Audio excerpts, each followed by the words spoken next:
Beautiful Nicotine of Mine. By Ashenifi. Int. MGM Hotel and Casino, night. We see all types of gambling activities, people playing at the slot machines, craps, roulette, baccarat, blackjack, etc.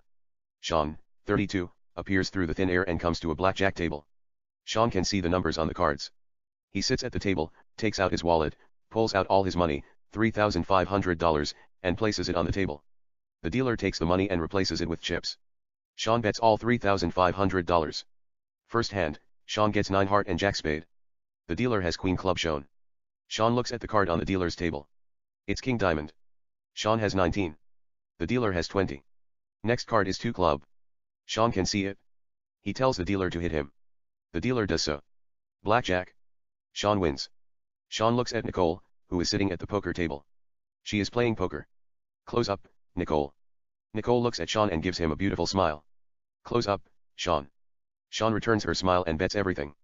The dealer gives him 9 diamond and 5 heart. The dealer has 6 shown. Sean sees the dealer's card that is facing down. It's 8. The next card, on the table, is 7. Sean hits. He gets 21. The dealer hits, Q heart. The dealer busts. Sean wins. Sean looks at Nicole. She catches his eyes and gives him another beautiful smile. Sean bets everything and wins again. Cut to. We have a new dealer. Sean looks at Nicole. She gives him a wink. Sean is happy. He smiles softly and bets everything. The floor manager gives the new dealer a sign to keep going. The dealer hits him. Sean wins. Sean, looking at Nicole, takes a sip from his whiskey, and bets everything. Sean wins again. Cut to. Now there are a lot of people around Sean. They are cheering for him. 2 showgirls, Paris and Rita, stand next to Sean. Paris is in the left. Rita is in the right. On the table, there must be more than $30 million that Sean has won so far. The dealer hits him. Sean gets 21. He wins again. The crowd celebrates. Sean gives some of his winning to Paris and Rita. Sean gives a lot of chips to a girl who is serving alcohol. Sean seems a little bit drunk. He kisses Rita on the cheek. Then, the casino manager Larry comes behind Sean with 4 security guards. Sean looks at him. The music on the soundtrack plays softly. Larry, we would like to have few word with you. You have to come with us. Sean, what did I do? Larry, you didn't do anything. You won over $40 million. We just want to make sure nothing happens to you. Sean, nothing will happen to me. I want to continue to play. Larry looks at the crowd. Some of them say leave him alone. Larry doesn't want to create a scene and turns his attention back to Sean. Larry, the owner wants to see you. It's a friendly chat. You can cash your winning at the cashier gate. Larry gives his first 2 securities a nod to escort him. Sean gives Paris and Rita friendly kisses on the lips. He gives them a lot of chips, collects his winning, and walks up to the cashier gate as Larry and security guards follow him. Cashier gate. Sean comes up to the gate and places his winning on the counter. Female cashier, Jessica, counts his chips. Jessica, $40 million. Larry, just write him a check. No question asked. He'll cash it later. Jessica writes Sean a check and gives him the check. Larry, to Sean, come with me. Larry walks toward the interrogation room. Sean is compelled to follow Larry by the 4 security guards. Int. MGM Casino, interrogation room, night. Sean sits on a chair. Larry, smoking cigarette, questions Sean. The 4 security guards stand nearby, in the background. Larry, unless you are counting, in the history of the casino, no one has ever won $55 million in 30 minutes. Sean, are you accusing me of cheating? Larry, I'm only wondering how you did it. Sean, I got lucky. Larry, you got lucky? Sean sees all kinds of hidden dimensions. He just gets up, walks through the thin air, and disappears before their eyes. Larry and security guards look at the incident in astonishment. Larry, he didn't just disappear, did he? They say nothing. They are confused as him. Int. MGM Casino, main floor, night. Sean walks up to the cashier gate. He takes out the check from his pocket, and asks the same cashier, Jessica, to cash it. Jessica looks at the check. Close up, Jessica. She is not sure. Jessica, wait. I have to call the manager. We've never given out these amounts of money at cashier gate. Sean, what's the maximum you've ever given out? Jessica, I don't know, $100,000. Sean, that is fine. I'll take $100,000. I'll cash the rest of the money before I leave. I want to play more. Jessica, okay. Let me talk to my supervisor first. Jessica turns around and walks up to her supervisor Julia Walker, who is sitting behind her desk at her office, within the cashier gate, and talking to a client. Jessica gives Julia the check and tells her something. Julia looks at the check, excuses her client, and comes up to the gate. Julia, hi, my name is Julia Walker. She just told me you came to cash this check, $40 million. We've never given out more than $100,000 at cashier gate. But if you step inside, we'll give you all your money after I conform with the manager. Sean, it's okay. Just give me $100,000. I'll cash the rest of it later. Julia, give me a minute. Julia returns to her desk, looks at the check, and picks up the phone. But she changes her mind, walks up to the safe deposit, applies the code, opens the safe cabinet, and takes out $100,000. Cut to casino gate. Julia is at the gate. Sean's $100,000 are stacked at the window. Julia looks at her watch. Julia, we run out of briefcases. I called New York few minutes ago. We're the same gaming company. They'll be here with your briefcase in a minute. Sean, it's okay. I'll just put it in my pocket as much as I can.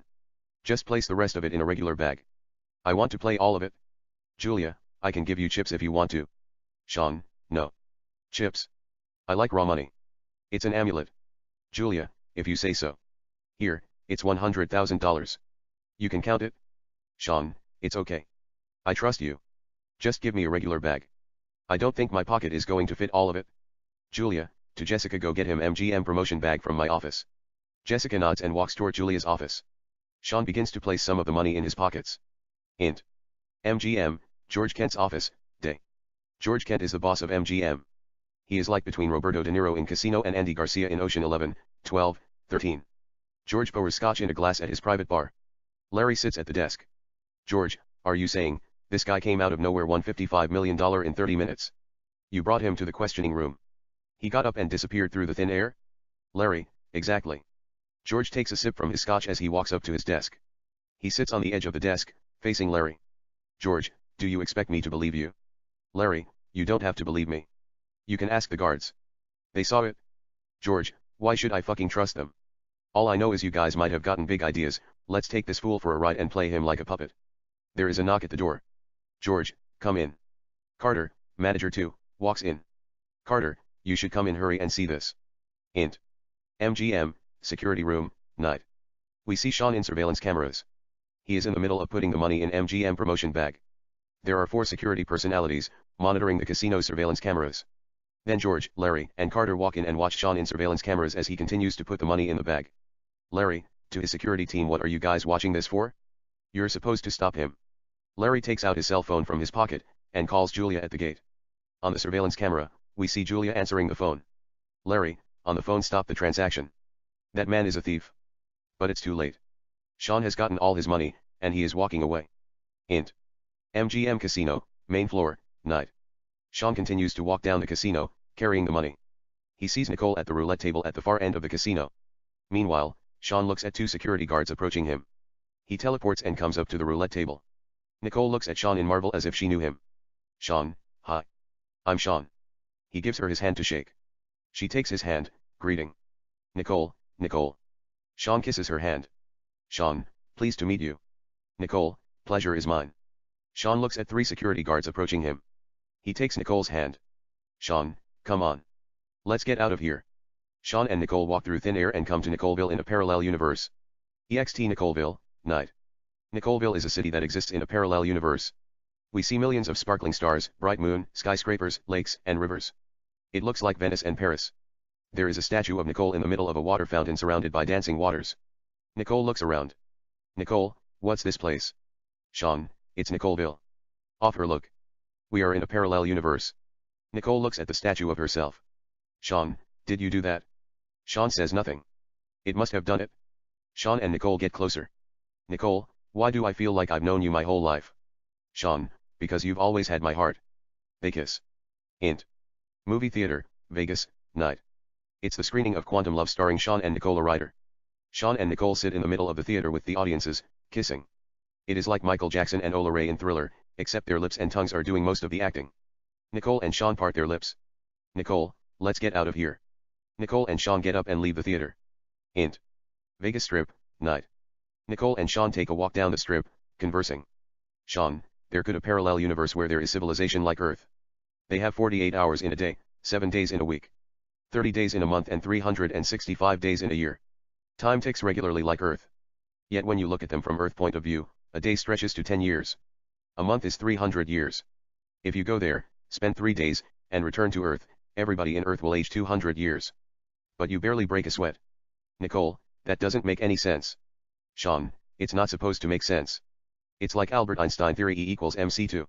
If you travel at the speed of light for 7 years, when you return, you are 500 years in the future.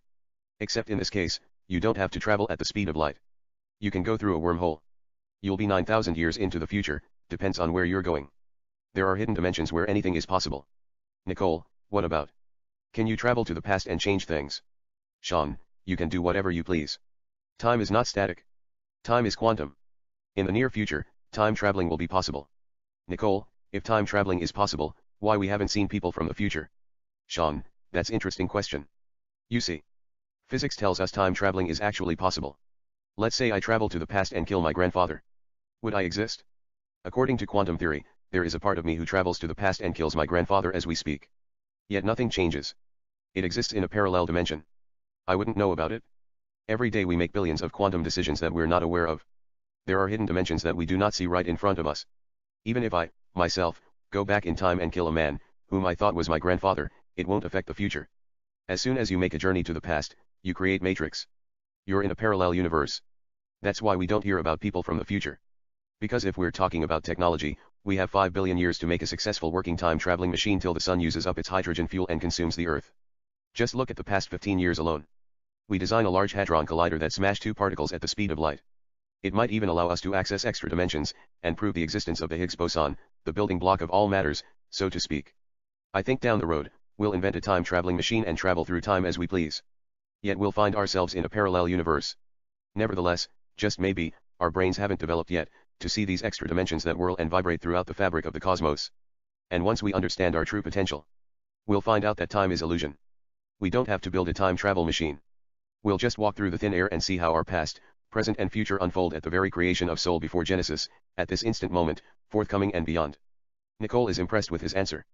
Nicole, that's one of the most authentic answers I've ever heard. Sean, I had my moments. They stand lips to lips.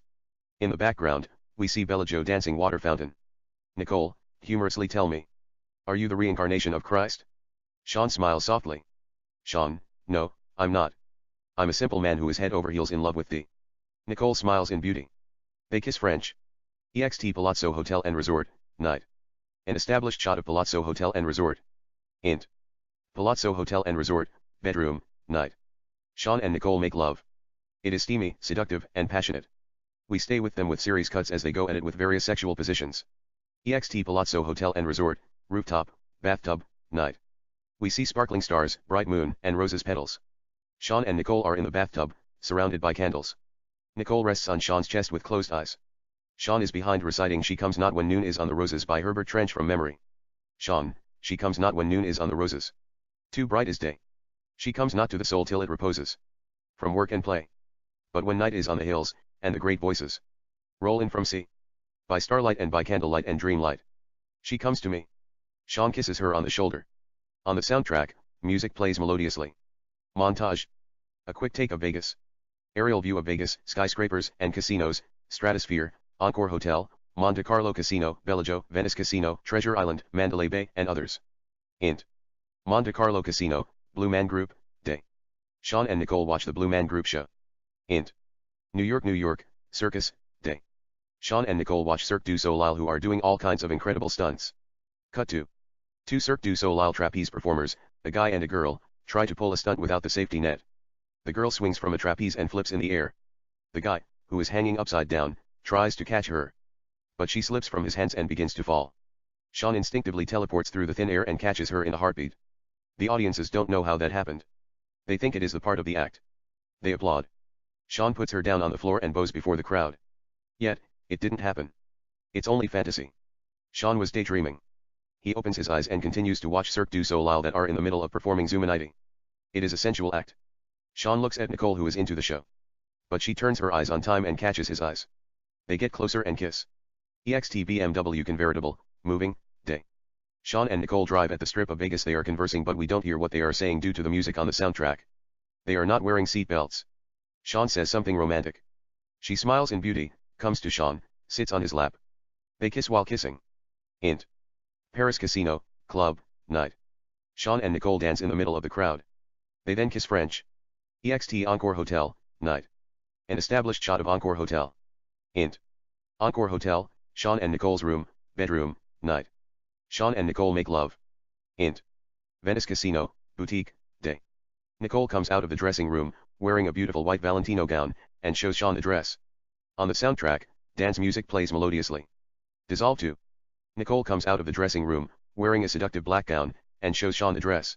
Dissolve to. Nicole comes out of the dressing room, wearing a sexy lavender Christian Dior gown, and shows Sean the dress. Dissolve to. Nicole comes out of the dressing room, wearing a tantalizing yellow Versace gown, and shows Sean the dress. Dissolve to. Nicole comes out of the dressing room, wearing a red Marc Jacob gown, and shows Sean the dress. Int. Bellagio Casino, night. Sean and Nicole, who is wearing a beautiful red Valentino gown, walk down the casino. They come to a poker table and sit. Sean takes out 100 grands and puts the money on the table. The dealer counts the money and gives Sean chips. Sean gives Nicole half of the chips. They begin to play. We stay with them for a bit. Nicole bets everything and wins the hand as if she counted the cards. Int. Bellagio Casino, restaurant, night. Sean and Nicole sit at a table and have lobsters, shrimps, and crab cakes of the famous Bellagio buffet. EXT Mercedes convertible, moving, day. Sean and Nicole drive in the middle of the desert, at the Grand Canyon. Int. Mandalay Bay, night. Sitting at the VIP, Sean and Nicole watch boxing, Floyd Mayweather Jr. vs. Conor McGregor. EXT Monte Carlo Casino, night. We see sparkling stars and bright moon. Sean and Nicole sit on the steps at Monte Carlo Hotel and Casino conversing. She is sitting between Sean's leg. Nicole looks at the moon. I wish I could teleport to the moon and look at Earth from the moon's perspective. Sean, why is that? Nicole, to curb my enthusiasm. I have high empathy disorder. Sean, Audrey Hepburn has high empathy. It didn't stop her from going out and being a legend. She once said, I was born with an enormous need for affection, and a terrible need to give it. Nicole, there are trillions of connections in your brain every nanosecond. I just can't offer to waste my energy in things that are sad. You know, if I teleport to the moon and see Earth from the moon's perspective, it's nothing but a giant blue ball spinning around the sun. Sean, true. But if you can teleport to Jupiter, assuming the gases, hydrogen and helium that are made of the planet, has been turned into oxygen, and there is a solid ground, you look at Earth from Jupiter's perspective. It's really a tiny blue marble floating in the air. Nicole, maybe. Sean, if you can teleport from Jupiter to Proxima Centauri, the nearest star to our solar system, assuming there is a planet that supports life, and see Earth from Proxima Centauri's perspective, it's not even a grain of sand. Nicole, you could say that. Sean, or see the WMAP, the Wilkinson Microwave Anisotropy Probe, you don't know where our solar system is. There are countless stars and zillions of galaxies. You shouldn't worry about anything. Nicole, I guess. It could be my mind playing tricks on me. They kiss French. On the soundtrack, music plays melodiously. Montage. A quick take of the city of Vegas. Aerial view of Vegas, skyscrapers and casinos, Planet Hollywood Resort and Casino, New York Hotel and Casino, Paris Casino, The Mirage, Venice Casino, MGM, and others. EXT Cosmopolitan Resort Casino and Hotel, night. An established shot of the Cosmopolitan Resort Casino and Hotel. Int. Cosmopolitan Resort Casino and Hotel, bedroom, night. Sean and Nicole make love. It is seductive, steamy, and passionate. We stay with them with series cuts. EXT Airplane, flying, day. Airplane flies in the air. On the soundtrack, music plays. Montage, China. A quick chaotic take of Beijing. Aerial view of Beijing, Tiananmen, the Great Wall of China, Temple of Heaven, skyscrapers in the city of Beijing, National Center for the Performing Arts, Beijing National Stadium, Forbidden City and others. Sean and Nicole visit Forbidden City, the Imperial Palace. Nicole is taking photographs of everything. She even photographs Sean, who seems to be having a lot of fun. Sean acts a little bit shy. He tries to take the camera from her hand. But she holds the camera away from his reach with humor. They get closer and kiss with style. Sean and Nicole visit in Ming tombs, looking at the 13 tombs in Ming Dynasty. Nicole takes photos. The Great Wall of China. Sean and Nicole walk down the steps, talking while taking pictures. We don't hear what they are saying due to the music on the soundtrack. They then stand lips to lips and talk between soft kisses. Sean and Nicole kiss French. Note, we will hear all kinds of beautiful romantic songs throughout the montages. Shanghai, a quick chaotic take of Shanghai. Aerial view of Shanghai, Shanghai Bud, Shanghai Jade Buddha Temple, Shanghai Yuyuan Garden, Shanghai Museum, Shanghai Xiantiandi, Shanghai Oriental Pearl TV Tower, Shanghai Huangpu River and others. Sean and Nicole visit the Shanghai Museum. Sean and Nicole visit Shanghai Jade Buddha Temple. Nicole photographs the temple and some of the people in the temple. Sean and Nicole take a walk at Nanjing Road, conversing. Int. Shanghai Boutique, day. Nicole comes out of the dressing room, wearing a pink gown that is designed by Mackay, and shows it to Sean, posing in seduction, as if it were a fashion show. Dissolve to. Nicole walks out of the dressing room, wearing a traditional Chinese cloth, and shows Sean the dress. Sean smiles in wonder. Dissolve to. Nicole walks out of the dressing room wearing a sexy bohemian dress and shows Sean the dress. Sean loves it. Dissolve to. Nicole walks out of the dressing room wearing a stylish red and yellow dress designed by Mackay and shows Sean the dress. He tells her that is the best. EXT Nanjing Road, night. Sean and Nicole, who is wearing the same stylish red and yellow dress, take a walk in Nanjing Road while talking. Int. Shanghai restaurant, night. It's a romantic restaurant. Sean and Nicole sit at table with haute cuisine, lobster, shrimps with rice and pineapple sauce for Sean, and quail in a puff pastry shell with foie gras and truffle sauce for Nicole. They have glasses of wines. On the stage, a girl named Sue sings in Chinese. Sean and Nicole are not really eating. They are conversing but we don't hear what they are saying due to Sue singing, which is also playing on the soundtrack. Nicole must have said something seductive. Sean smiles in wonder. He gives her his hand to dance. Nicole takes his hand. Nicole and Sean come to the dance floor and dance slow. The music on the soundtrack plays softly. Close up, Sean and Nicole. They talk between soft kisses. Nicole, Sean. Soft kisses. Sean, what's it, sweet passion? Soft kisses. Nicole, where is the soul located? Sean, depend on who you ask. If you ask scientists, they'll tell you, it doesn't exist. Soft kisses. Sean, but if you remove certain parts of the brain, like cerebrum, hypothalamus, or the brainstem, the body stops functioning. Eventually you die. Soft kisses. Nicole, I heard even though your brain stops functioning, your heart will continue to beat at a slow pace, but there will be no respiratory effort. Maybe that doesn't prove anything. Soft kisses. Sean, they once did experiment. They weighed the soul upon death and found out humans lose 21 grams as the spirit leaves their body. Soft kisses. Nicole, that's scary.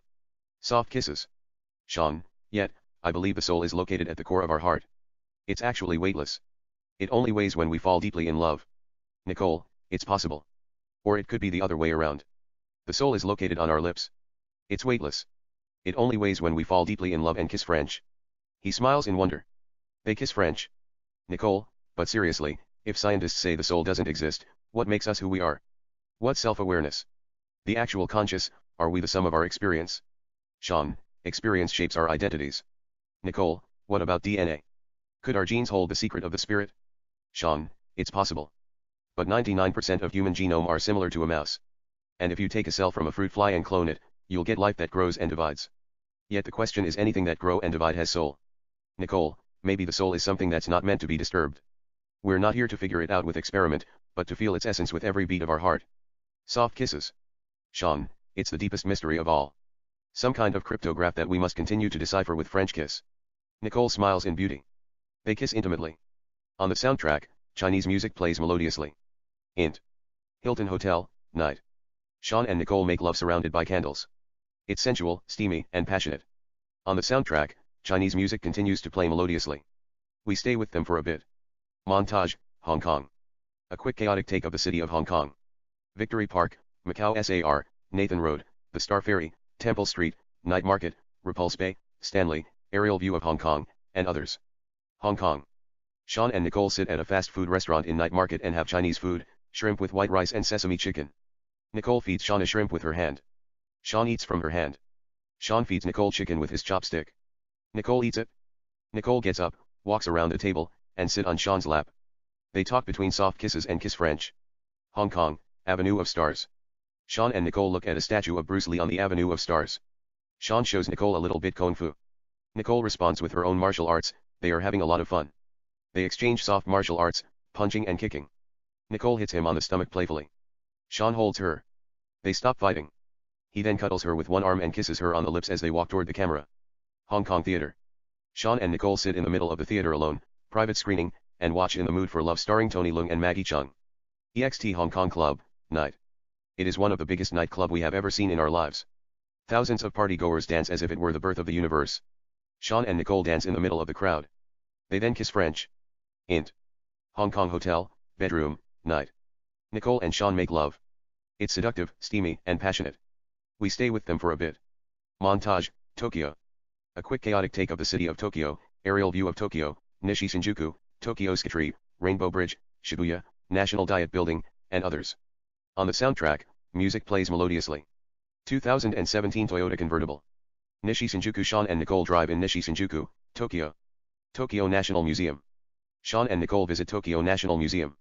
Yoyogi Park. Sean and Nicole spend quality time in Yoyogi Park. Nicole takes a couple of interesting photographs of lovers and her surrounding, including the photo of Sean who makes a funny face. Sensoji Temple. Sean and Nicole visit Sensoji Temple, the first temple ever built in Tokyo. Nicole takes few interesting pictures. Shinjuku-cheon National Garden. Sean and Nicole take a walk in Shinjuku-cheon National Garden, conversing. Nicole takes photos. Ryogoku Kokujikan, Tokyo's National Sumo Hall. Sean and Nicole watch sumo wrestling. Shibuya, Tokyo. Sean and Nicole take a walk on the street of Tokyo at night, conversing. But we don't hear what they are saying due to the music on the soundtrack. Int. Tokyo Restaurant, night. It's a seductive restaurant. Sean and Nicole, who is wearing a beautiful yellow gown, sit at a table with glasses of wine while conversing. On the stage, a girl named Cassandra sings Christina Aguilera's Come On Over Baby. Nicole, I want to open schools that teach kids how to build the future at the early age, you know, like cars that fly in the air, spacecrafts that travel at the speed of light, and buildings on water since 3/4 of the Earth's surface is covered with water. Sean, that would be wonderful. Nicole, if you truly care about the world, nature will reward you in return. It's karma. Sean, you're my karma. So long as you are in my heart, I will set the world on fire. She smiles in beauty. Nicole, anyway. It's amazing these days what scientists can do. You know, mitochondria that provide us with energy. The thing is when mitochondria in our cell wear down, we get old. Scientists not only came up with ways to rejuvenate mitochondria, but they also located 2 genes that are responsible for aging. When those genes are removed from the mice's DNA, they triple their life expectancy from 2 years to 6. If you apply that to human year, it's 300 years.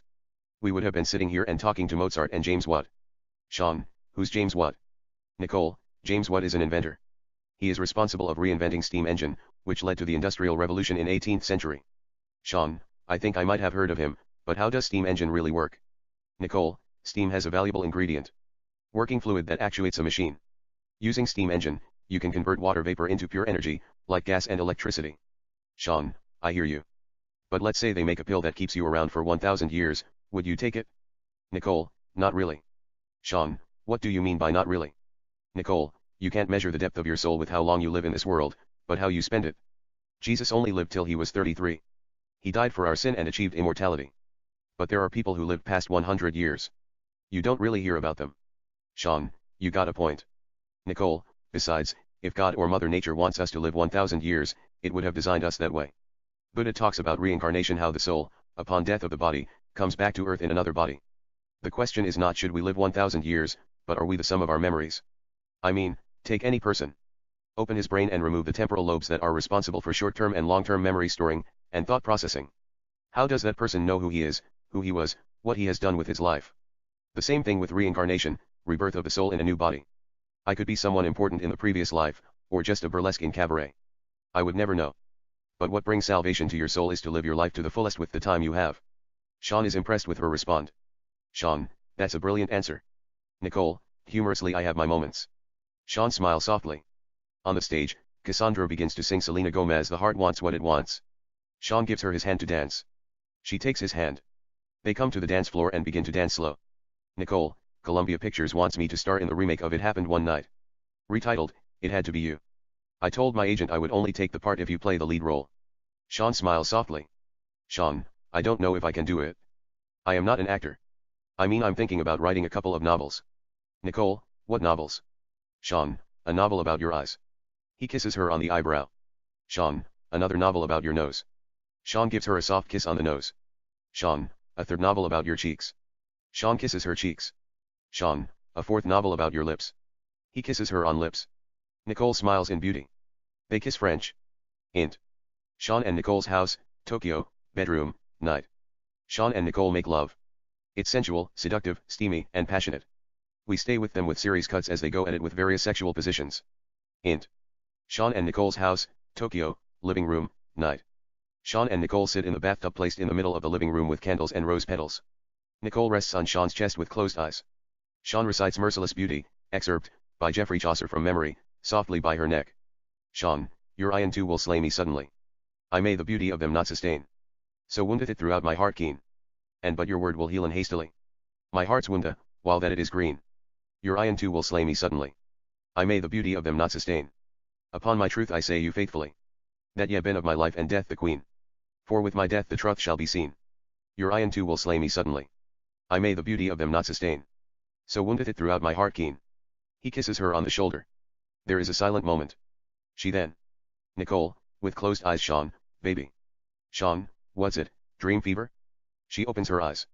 Nicole, let's get married in Paris, at the Notre Dame Cathedral.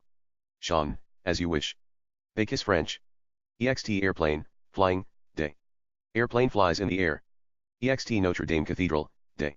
An established shot of Notre Dame Cathedral. Int. Notre Dame Cathedral, day. There are about 50 people in attendance. Sean, wearing a tuxedo, stands at the bema. Wearing a breathtaking wedding gown, Nicole walks down the aisle alone. Sean looks at her in wonder. She comes up to Sean as if her feet forgot the law of gravity. It seems like she is floating. Sean takes Nicole's hand. Sean and Nicole move forward and stand in front of the priest.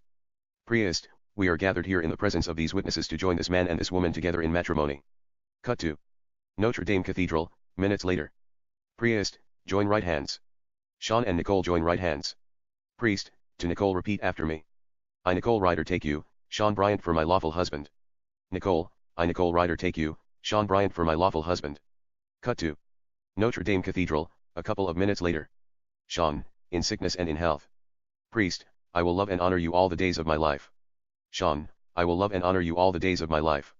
Sean places the ring on Nicole's ring finger, so does Nicole, she places the ring on Sean's finger. Sean and Nicole kiss before the priest says, you may kiss the bride. On the soundtrack, music plays melodiously. EXT Notre Dame Cathedral, day. Sean and Nicole exit from the church. They come down the steps and walk toward their new black BMW convertible parked across the church. Hundreds cheer them. Paparazzi take their photos. Camera lights flash from every angle. EXT BMW convertible, day. Sean and Nicole come to the car. Sean picks up Nicole and puts her in the passenger seat. He walks around the car, gets behind the wheel, starts the car. They drive away as the crowd continues to cheer them. EXT/int. BMW convertible, moving, day. Nicole unbuckles her seat belt, comes up to Sean, and begins to kiss him. Sean, who is not wearing seat belt, places Nicole on his lap. They kiss. Nicole puts her arms around Sean's neck. They kiss more intimately as they continue to drive on the street of Paris. EXT French Riviera, beach, day. Nicole, wearing a wedding gown, and Sean, wearing a tuxedo, kiss in the beach as waves crash on them. Sean is on the bottom. Nicole is on the top. Sean then rolls with Nicole and gets her at the bottom as they continue to kiss. Close up, Sean and Nicole. They kiss more passionately. Montage, Bordeaux. A quick take of the city of Bordeaux. Bourse Palace, Garonne River, Saint-André Cathedral, Bordeaux Tramway, Alice du Tourney, Maison de Vin, Palais Rohan Hotel, Mariadeck Commercial Center, Pierre Bridging Garonne River, the Church of Saint-Pierre, Port Calho, Sauternes Vineyard, etc. EXT Bordeaux Hotel, Bar and Restaurant, Pub, day. It is a beautiful bar and restaurant. Sean and Nicole sit outside sitting area. Sean has a glass of wine. Nicole seems fine with a can of Diet Coke. Sean, you don't want red wine? They said it's good for your heart. Nicole, I'm fine. My heart can function without a wine for now. Sean, if you say so. But let's say with a snap of my fingers, I'll make a glass of wine appear, hypothetically speaking. I snap my fingers. Snaps his fingers. The wine would appear mysteriously. Let's review it. I called the waitress and made an order. She brought the wine and placed it on the table and walked away. You get the picture? Nicole, yes, kind of. Sean, now, imagine she's invisible. Nicole, what do you mean she's invisible? Sean, she's like Kevin Bacon in Hollow Man. You cannot see her, because she has taken a serum that can make a person invisible. Nicole, okay. Sean, let's say she's also a quantum freak. She behaves like a particle. She pops in, puts the wine on the table, and pops out. She disappears before your eyes. Nicole, I see. Sean, second scenario, let's say I have a power to stop time like the good fairy, who puts everyone in the castle to sleep in Sleeping Beauty, so the princess will not be alone when she awakes after 100 years. Nicole, Sleeping Beauty La Belle Endormie is Bordeaux nickname. Sean, I know, that's why I brought it. La Belle Endormie, I snap my finger. Everybody goes to sleep. Time stops as you know it. I would get up, go to the bar, grab the wine, pour it in a glass and return. I would then unfreeze everything. You might think the wine appears magically. But I just told you how I did it. It's not really magic. You know the trick. Nicole, are you saying if you know the trick, that means it's not magic anymore?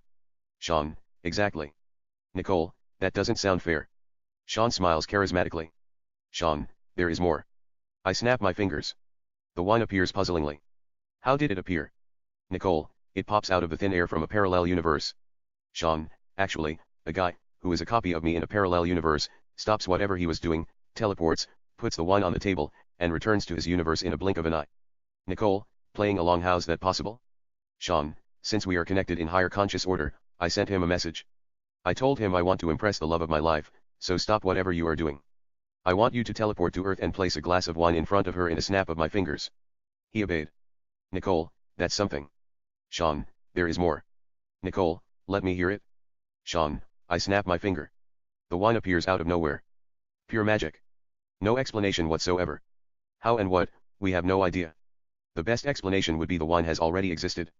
It has been on the table the whole time. The past, present, the future exists simultaneously.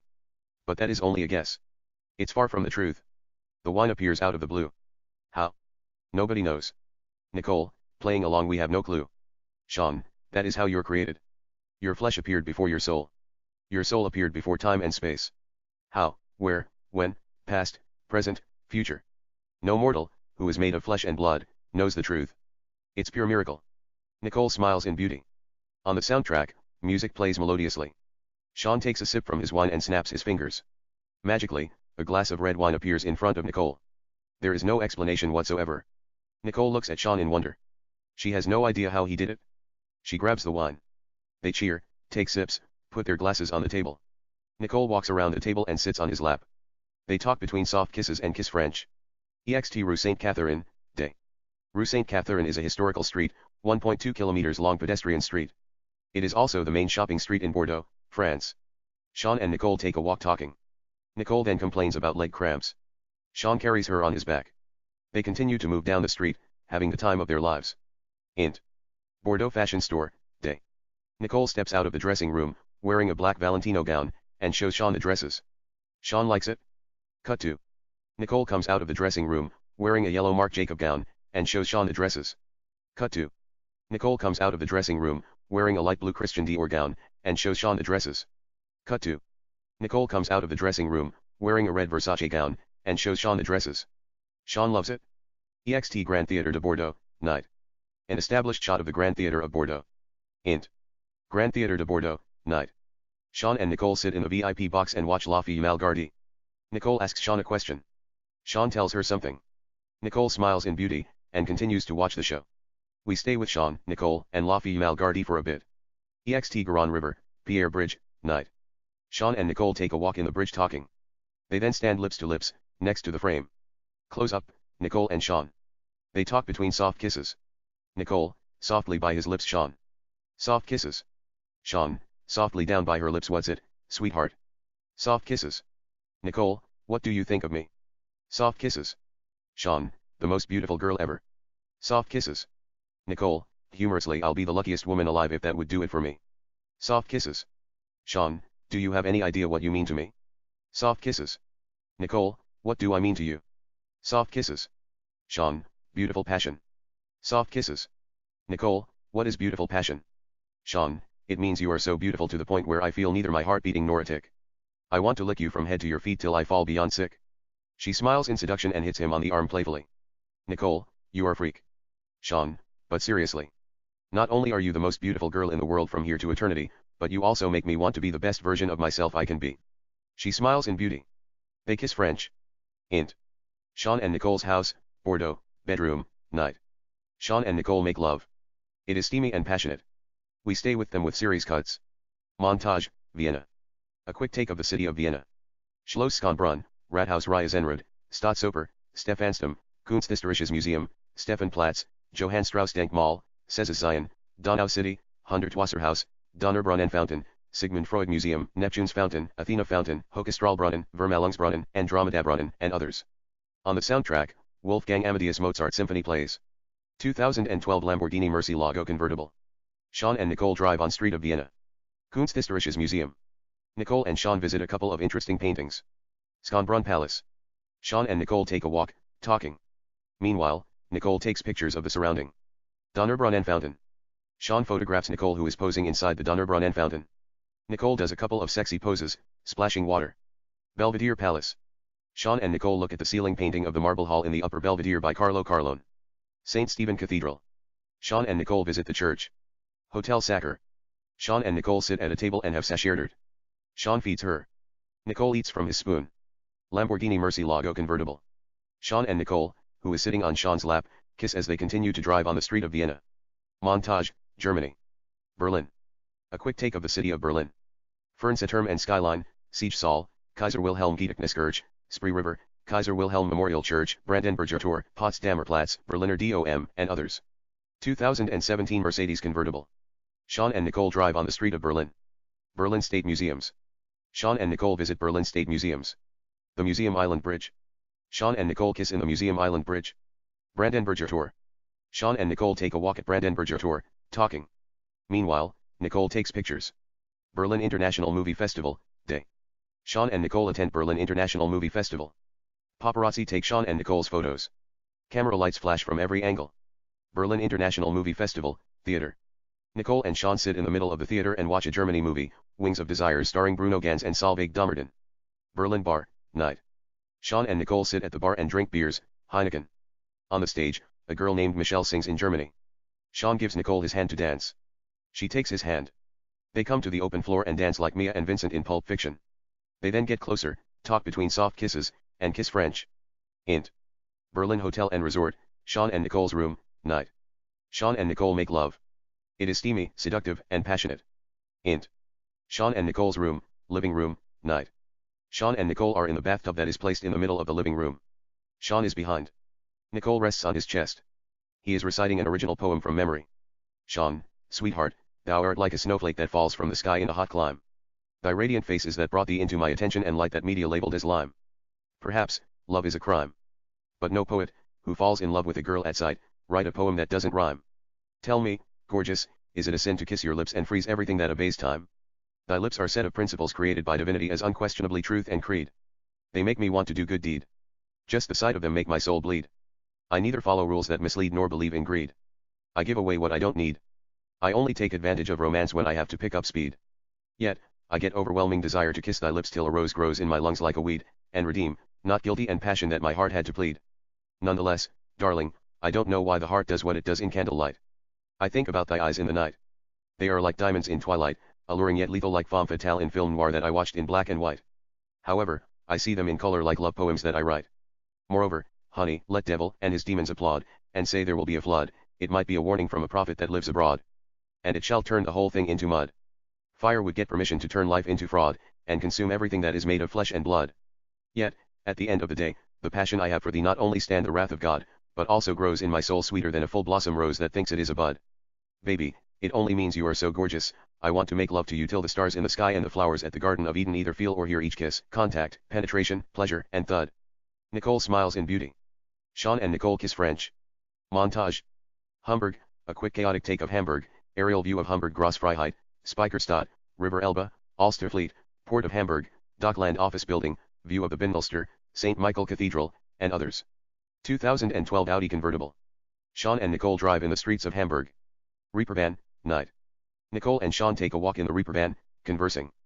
Freudenhaus restaurant. Nicole and Sean have German food at Freudenhaus restaurant at the red light district. St. Michael Cathedral. Nicole and Sean visit St. Michael Cathedral. Wittenberg Beach. Nicole and Sean take a walk in Wittenberg Beach. They stand lips to lips and talk between soft kisses. Nicole and Sean then kiss intimately in the sunset.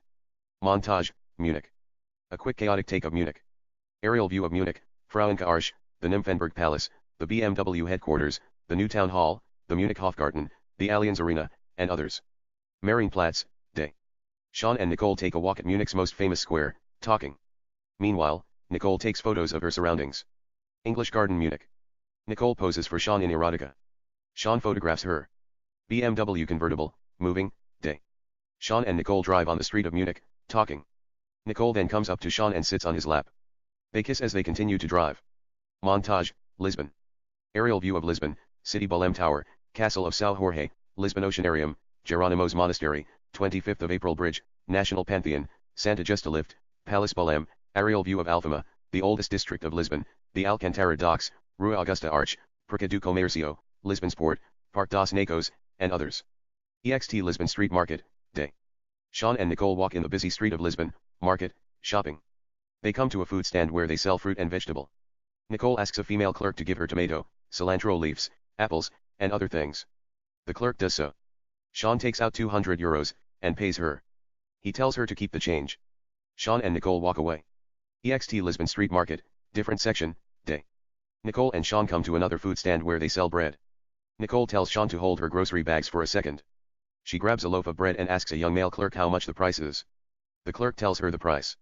Nicole collects her dress, takes out €100 from her underwear seductively, and pays him. It is sexy. The clerk, who is awestruck, takes the money. Nicole tells him to keep the change. The clerk thanks her, puts the bread in a grocery bag, and gives her the bag. Nicole takes the bag and looks at Sean, who is holding grocery bags with both hands. He is speechless. She gives him a beautiful smile. They get closer and exchange luscious kisses. Nicole takes some of the grocery bags from Sean's hand as they continue to move down the market, talking. Sean sees a flower stand.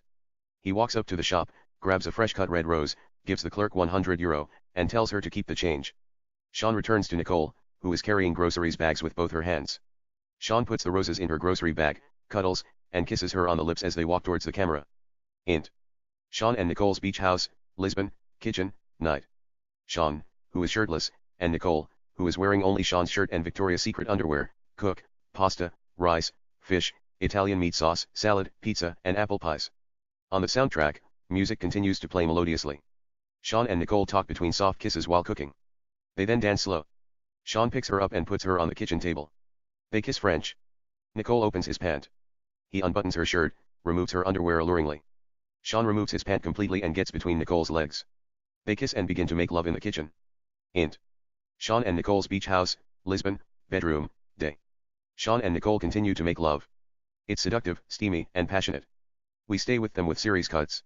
EXT Sean and Nicole's beach house, Lisbon, beach, sunset. Beautiful early twilight. Sea waves. Breathtaking Mediterranean climate. Nicole, who is wearing a Brazil soccer jersey, number 10, and Victoria's Secret underwear, and Sean, who is shirtless, wearing only a soccer short, sit at the table in the beach, next to their multimillion-dollar beach house, enjoying pasta, rice, fish, Italian meat sauce, salad, and pieces of apple pies that they cooked earlier, with glasses of wine, fruits, and vegetables. Nicole, what's the screenplay my agent is talking about? Sean, it's nothing. A supernatural thriller screenplay that I submitted to WB 5 years ago titled Romeo Together with Juliet. Somehow, he wanted to produce it. I told him to go ahead and do it. I was high when I wrote it. Nicole, what's it about? Note, if it's convincing we might see Sean and Nicole on the lead characters. Sean, it's about two ghosts who called themselves Romeo and Juliet who kill lovers that they think unfaithful. They committed suicide like Romeo and Juliet after their parents disapproved their love. He drank poison. She stabbed herself with a knife. Since then they have been hunting lovers, who they think their love is not true. They can take various human forms and appear in flesh and blood like regular people. Juliet is so beautiful. She can seduce any man. If a man falls for her lure, she will kill him with a knife sadistically, so does Romeo. He is charming. No girl can resist him. And if any girl falls for his trap, he would kill her with a kiss. It's poison. Blood exits from their eyes, noses, ears, and various parts of their anatomies gruesomely. Then their eyes go black like a bad night. Their hearts stop. He is merciless. Jack and Diana, two young lovers, get tested by Romeo and Juliet who approaches them disguised as various characters that challenge their faith on each other. Basically, they toy with their desires, fears, feelings, and lusts. Meanwhile, Diana is a writer. She is in the middle of investigating the murder of lovers, who are killed by Romeo and Juliet to write her first novel, which police in each case concluded the demises are suicides. Yet, Diana doesn't suspect the ghost of Romeo and Juliet. She thinks they could be two serial killers, who carried out those pitiless murders. Nevertheless, Juliet tests Jack several times, pretending to be all kinds of beautiful girls. He is in love with Diana. He resists all of them. He works for Vogue as a columnist at New York City. They just hired a girl named Melissa. She is dead drop gorgeous like Alicia Vikander. She had amazing sexual energy. He falls in love with her at sight. But he thinks his heart plays tricks on him. He keeps his distance away from her. In the meantime, Diana continues to investigate the case. She runs into a handsome man named Nathan, a writer, at the University of New York, who is investigating the murder of two lovers who are killed by Romeo and Juliet, which the police ruled out the cause of their death as suicide. Diana is summoned by his charm. But she doesn't want to start anything that puts her relationship with Jack in jeopardy. She loves him very much. Yet, she doesn't trust her heart either. Diana goes to see her psychiatrist, Jessica. However, she went to vacation at the Bahamas. A man named Leonard, a friend, has taken her place till she returns. He is a renowned hypnotist. He puts her under hypnosis. Diana finds herself being involved with Nathan in hot sexual fantasy. They are making love. She thinks it's real but doesn't know what it's going on. She feels the penetration, heat, and all. She then wakes up, catches her breath, says nothing, leaves the office, and comes to her house. Jack and Diana talk about their days. But they don't mention Melissa and Nathan. They make love and go to sleep. However, Diana gets up in the middle of the night and looks at Nathan's background on the computer. He has penned down 3 novels, Romeo along with Juliet, Romeo as well as Juliet, and Romeo and Juliet are killers. They all are murder mystery. Later, Jack is tested by Melissa. He finds her at his office without a single drop of clothes. She is his boss, the creative director of Vogue. She tells him he doesn't have to fuck her if he doesn't want to. But she asks him to photograph her. It is an assignment for Vogue. They are going to be on erotic section. He agrees to take her picture but resists her sexual advancement. Meanwhile, Diana confronts Nathan about the murder. How does he know so much about the victims? He brings her to his house and shows her photographs of crime scenes on his wall, investigation works, and others. It looks like police station. She is taken by his work and begins to fall in love with him. In the sense, she sees herself in him. She wishes she had the patience or rather courage to go out and investigate real murder cases and write books about them. She is trying. But she thinks she is not ready for the real thing, despite the fact she is good at what she does. If she sees a dead girl, she would go through emotions. However, her competitive nature is staggeringly unmatched and lethal. She would go to the great lengths to get what she wants or achieve success at all costs, maybe even attain fame. Diana and Nathan begin to work together, and questions families and friends of the victims as police continue to find more lovers dead. Later, Diana gets caught off guard. She finally falls in Nathan's trap. They have a passionate sex at her investigation room on the photographs, which she rented it secretly without telling Jack. At the same time, Jake can't take it anymore. He fucks Melissa at his office. Melissa turns to Juliet. Out of nowhere, she produces a knife and stabs Jack multiple times sadistically like Sharon Stone in Basic Instinct as she reaches orgasm. She then turns into a ghost and disappears. On the other hand, after sex, Jack and Diana sit in a bathtub placed in the middle of the living room. She tells him, that was the best sex of her life. She has zillions of orgasms. She almost died of sexual pleasure. Nathan kisses her lips, gets out the bathtub, pours a whiskey into 2 separate glasses, and gives her a drink. They cheer and take sips. Suddenly, Diana's heart begins to beat faster. She drops her drink on the floor. She is poisoned. Blood begins to exit from her eyes, nose, ears, and various parts of her body. The bathtub is filled with blood. Meanwhile, Nathan turns into Romeo. He squats next to her and watches her die horribly. Romeo turns into a ghost and disappears as well. The end. Nicole, that is scary. Sean, I was going to change the ending to toy with the audience's minds. You know, everything was in Diana's mind at the therapy. She is in hypnosis. She wakes up and finds herself at Leonard's office. Everything is a dream. But I didn't want to confuse them too much. Nicole, it is amazing story. But I didn't. You had a crush on Alicia Vikander. Sean, I don't have a crush on her. She is amazing actress. Nicole, I met her. Perhaps, I can arrange threesome if we are going to do an erotic film, S&M photo shoots, and write book about sexual positions. Sean smiles softly. Sean, I will think about it. She smiles in beauty. Nicole, I am fucking with you. Sean, I know. They get closer and kiss. French. Montage. A quick take of England. Warwick Castle, Lake District, Durham Cathedral, York Minster, aerial view of London, Tower Bridge, Palace of Westminster, Buckingham Palace, Big Ben, etc. ext/int. Bentley convertible, moving, day. 2017 Bentley convertible. Sean, who is behind the wheel, and Nicole who sits in the passenger seat, drive in A5. ext Wiltshire, Stonehenge, day. Sean and Nicole visit Stonehenge, a prehistoric monument, in Wiltshire, England. Nicole takes pictures. ext Durham Cathedral, day. An established shot of Durham Cathedral. Int. Durham Cathedral, day. Sean and Nicole visit Durham Cathedral. ext Lake District, Coniston, day.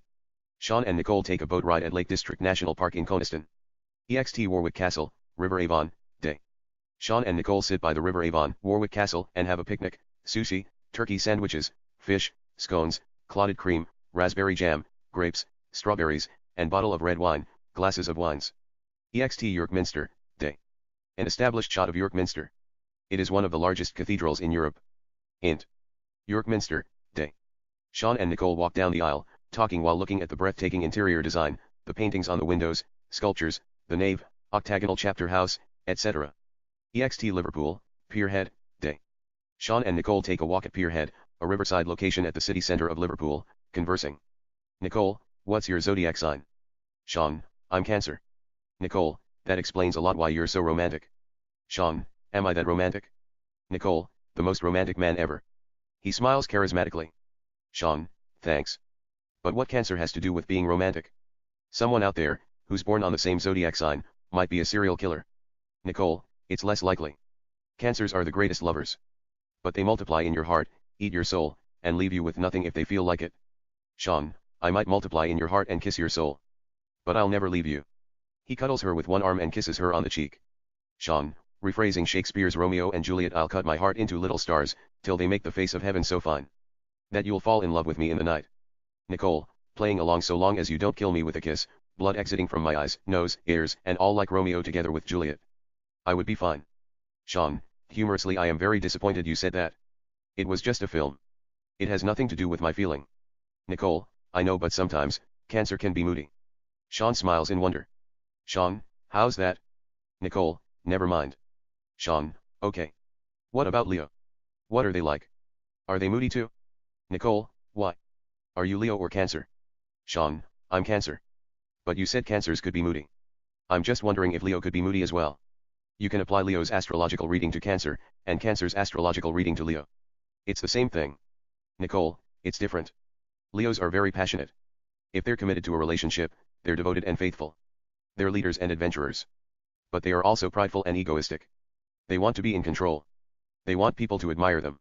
They would go so far to seek power and attention. Sean, I see. What's your sign? Nicole, I'm Pisces. But the sign doesn't really apply to me. I'm more like Scorpio and Libra. Like a scorpion, I'm very ambitious and vengeful. I sting with venom. If you hurt me, I'll hurt you. If you fuck with me, I'll fuck with you. And like librarians, I'm free-spirited. I get along with people easily. Sean, I hear you. But what's the best zodiac sign of them all? Nicole, there isn't one best zodiac sign. For example, I'm Pisces. Pisceans tend to drift into a different dimension where their qualities can bring innovative, fame, and financial reward. They're gifted artistically. They're also versatile and intuitive, have quick understanding, observe, and listen well, and are receptive to new ideas and atmospheres. In the meantime, they have weakness. They can be negative and irrational. And you take Sagittarius. They're the luckiest of all the astrological signs. You look at Cancer. They're the best lovers ever. Leo is the most dominant, creative, and extroverted of all the zodiacs. They're also barbarous. All zodiac signs, they have weakness. They have strength. Just maybe, not because it's my zodiac sign, but Pisces seem to be a little bit superior to other astrological signs. This audio file was created by Panopreader Basic. You can download it at www.panopreader.com. They show the most intuitive and empathetic of all the other signs, the sixth sense. It puts them on the higher hierarchy. Sean, I feel you. Nicole, I think you must be Pisces. There are Pisces qualities in Cancer as much as Cancer in Pisces. They both have great depth, empathy, and understanding. Sean, I wouldn't know. I don't follow Zodiac as much as I should. He kisses her on the cheek as they walk toward the camera. EXT Old Trafford Statham, Day. Sean and Nicole, who are wearing Manchester United jerseys, watch Manchester United vs Real Madrid, sitting in the middle of thousands Manchester United fans. Manchester United Romelu Lukaku receives the ball from Paul Pogba. He passes Real Madrid's goalkeeper and places the ball in the net. The Manchester United fans go frenzy. Sean and Nicole celebrate too. Int. London, British Museum, Day. Sean and Nicole look at a couple of interesting paintings. EXT London, John Keats House, Day. An established shot of John Keats House. Int. London, John Keats House, Day. Sean and Nicole visit John Keats House, going one room after another. Int. London, John Keats House, bedroom, Day. Sean and Nicole make out with kisses on John Keats' bed. EXT University of London, Day. Sean and Nicole visit the University of London. Int. University of London, Lecture Hall, Day. Nicole, who is standing next to the blackboard, explained her theory of the universe, breaking down the concept of multiverse with drawing and writing. Sean sits at the front row, listening to what she has to say. Nicole, let's say this blackboard is hyperspace. There are stars. There are galaxies. There are universes. There is a higher cosmic structure. It doesn't have name yet. It only exists in theory. You know, the thing that contains the so-called multiverse. However, let's call it Cancer after your zodiac sign and add Topia, after Utopia, so it'll sound cool. Cancertopia. Let's review it. Here stars, galaxies, universes. Cancertopia. Sean lifts his hand. I have a question. Sean, I don't mean to interrupt you. But since it's your theory, why don't you name it after your zodiac sign, Piscestopia? Nicole, I'll call the next dimension Piscestopia. Sean, okay, continue. Nicole, Cancertopia consists of billions of universes just like the universe consists of billions of galaxies. She looks at him if he is with her. Sean, I'm listening. Nicole, next is Piscestopia. It is the same thing. Piscestopia consists of billions of Cancertopias like Cancertopia consists of billions of universes. Off his look. Wait. I'm sorry. I didn't mean to be selfish. I make my zodiac sign Pisces as main category and use your zodiac sign Cancer as subcategory. It's not fair. Sean, I don't care. I'm not into zodiac. Just continues. Nicole, no, it doesn't feel right. Let's pick another zodiac sign. We'll use all astrological signs, the exception of Pisces and Cancer. Sean, whatever it works the best for you. Nicole, as a matter of fact, we'll start in their astrological order: Aries, Taurus, Gemini, we leave out Cancer. Move to Leo, Virgo, Libra, Scorpio, Sagittarius, Capricorn, and Aquarius. We leave out Pisces. She looks at him. Sean, I'm listening. Nicole, Ariostopia is subcategory of Taurostopia. Under Taurostopia main category, there are billions of Ariostopias, like how there are billions of universes in Ariostopia. Sean, I see where you are going with that. Nicole, note. I say billions because it sounds natural. But in fact, there are infinite. Sean, sure. Nicole, there is Geminitopia. Under Geminitopia, there are billions of Taurostopias. Since we say no Cancer, we move to Leo. Under Leotopia main category, there are billions Geminitopia subcategories, and so on. And according to what you told me how the universe might have come about in collision. Sean, I don't mean to interrupt you. It's not me who said that. It was Neil Turek and Paul Steinhardt who came up with the ekpyrotic model theory that our universe might have formed from the collision of two brains or universes. Nicole, it doesn't make a difference. Based on that assumption, let's say two Geminitopia in a parallel universe collide with each other. They would give birth to another Geminitopia at the far end of the emptiness through quantum fluctuations. Or they might give birth to Capricorntopia, even though Geminitopia doesn't have genetic makeup of Capricorntopia. They don't follow any rule. Or perhaps, an entity that is totally different from anything that is created. Sean, I see your point. Nicole, there are 12 astrological order. In this case, 10 no Cancer and no Pisces. But this is only an example. Actually, there are infinite categories, subcategories, levels, divisions, subdivisions, dimensions, and so on. We can only see stars, galaxies, and the universe. Walking up to Sean. But there are endless phenomenon that we can't even begin to imagine. Sean, you're a genius. Nobody really thought about this before. This is a new scientific finding. You can publish it and be a part of history. Nicole sits on the top of the desk and puts her legs over Sean. Nicole, I don't really care about history. I just want to impress you. Since you always talk about interesting things. I didn't want you to think I was illiterate. Sean, I had never thought you were illiterate. That's why I always tell you things that have to do with scientific findings and philosophy. He gets up and comes around the desk. Nicole turns around with him. Sean removes her underwear seductively. Sean and Nicole kiss French. Sean puts Nicole's underwear in his pocket as a souvenir. They make love at the classroom. Int. Sean and Nicole's house, London, bedroom, night. Nicole and Sean make love. We stay with them with series cuts. Int. Sean and Nicole's house, London, living room, night. Sean and Nicole are in the bathtub placed in the middle of the living room. Nicole rests on Sean's chest with closed eyes. Sean is behind, reciting the enchantment by Thomas Otway from memory. Sean, I did but look and love a while. 'Twas but for 1/2 hour. Then to resist I had no will. And now I have no power. To sigh and wish is all my ease. Sighs which do heat impart. Enough to melt the coldest ice. Yet cannot warm your heart. Oh, would your pity give my heart one corner of your breast. 'Twould learn of yours the winning art. And quickly steal the rest. Nicole smiles in beauty. She opens her eyes. They kiss French. Montage, London. A quick take of the City of London.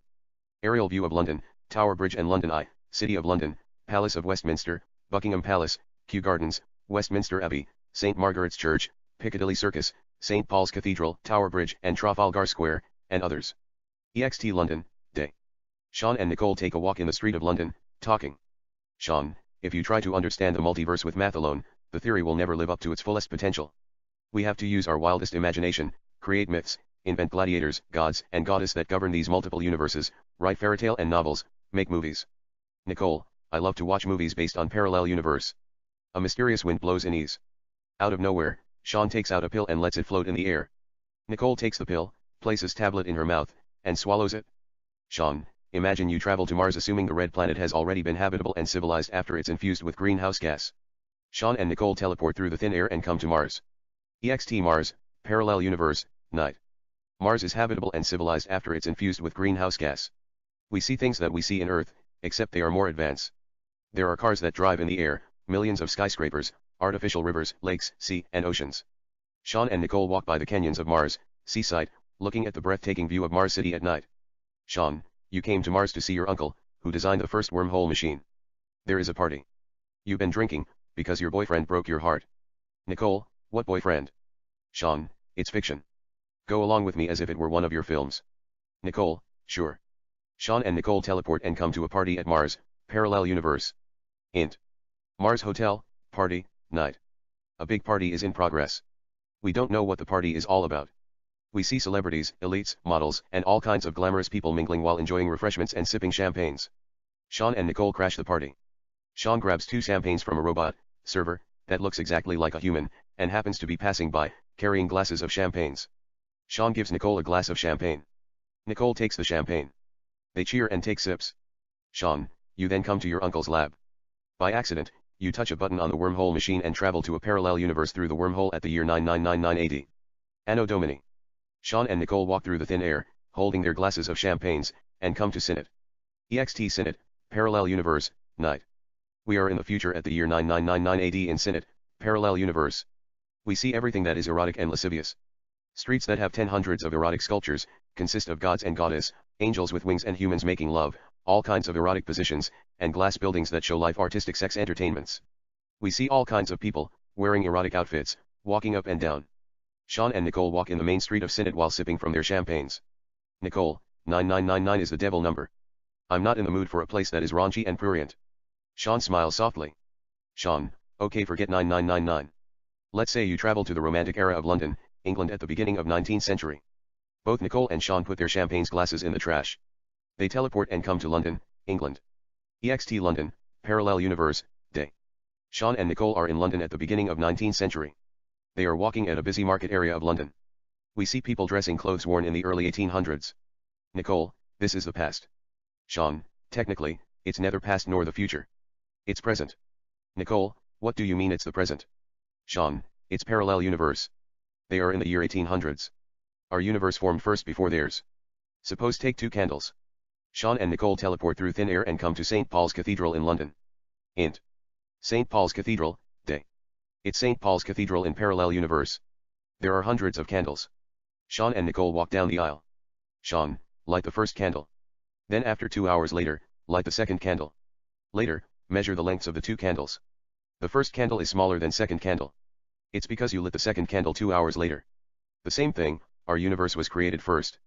200 years later, their universe came to exist second. Sean and Nicole teleport through thin air and come to the Anglican Church of St. Margaret, Westminster Abbey. Int. St. Margaret Church, parallel universe, day. St. Margaret Church was built in the 12th century.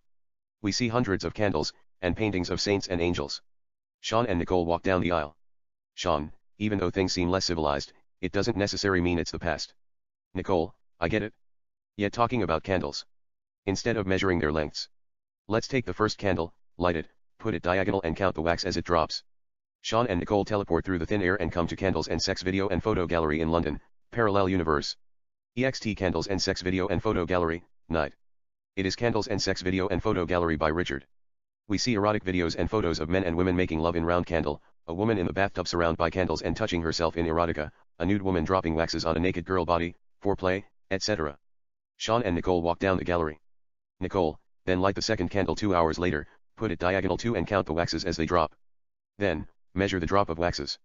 Candle number 1 has more waxes than candle number 2. Candle number 2 has less waxes, because it is lit second. Like our universe is lit first. It has more waxes. More years. Later, their universe created second. It has less waxes.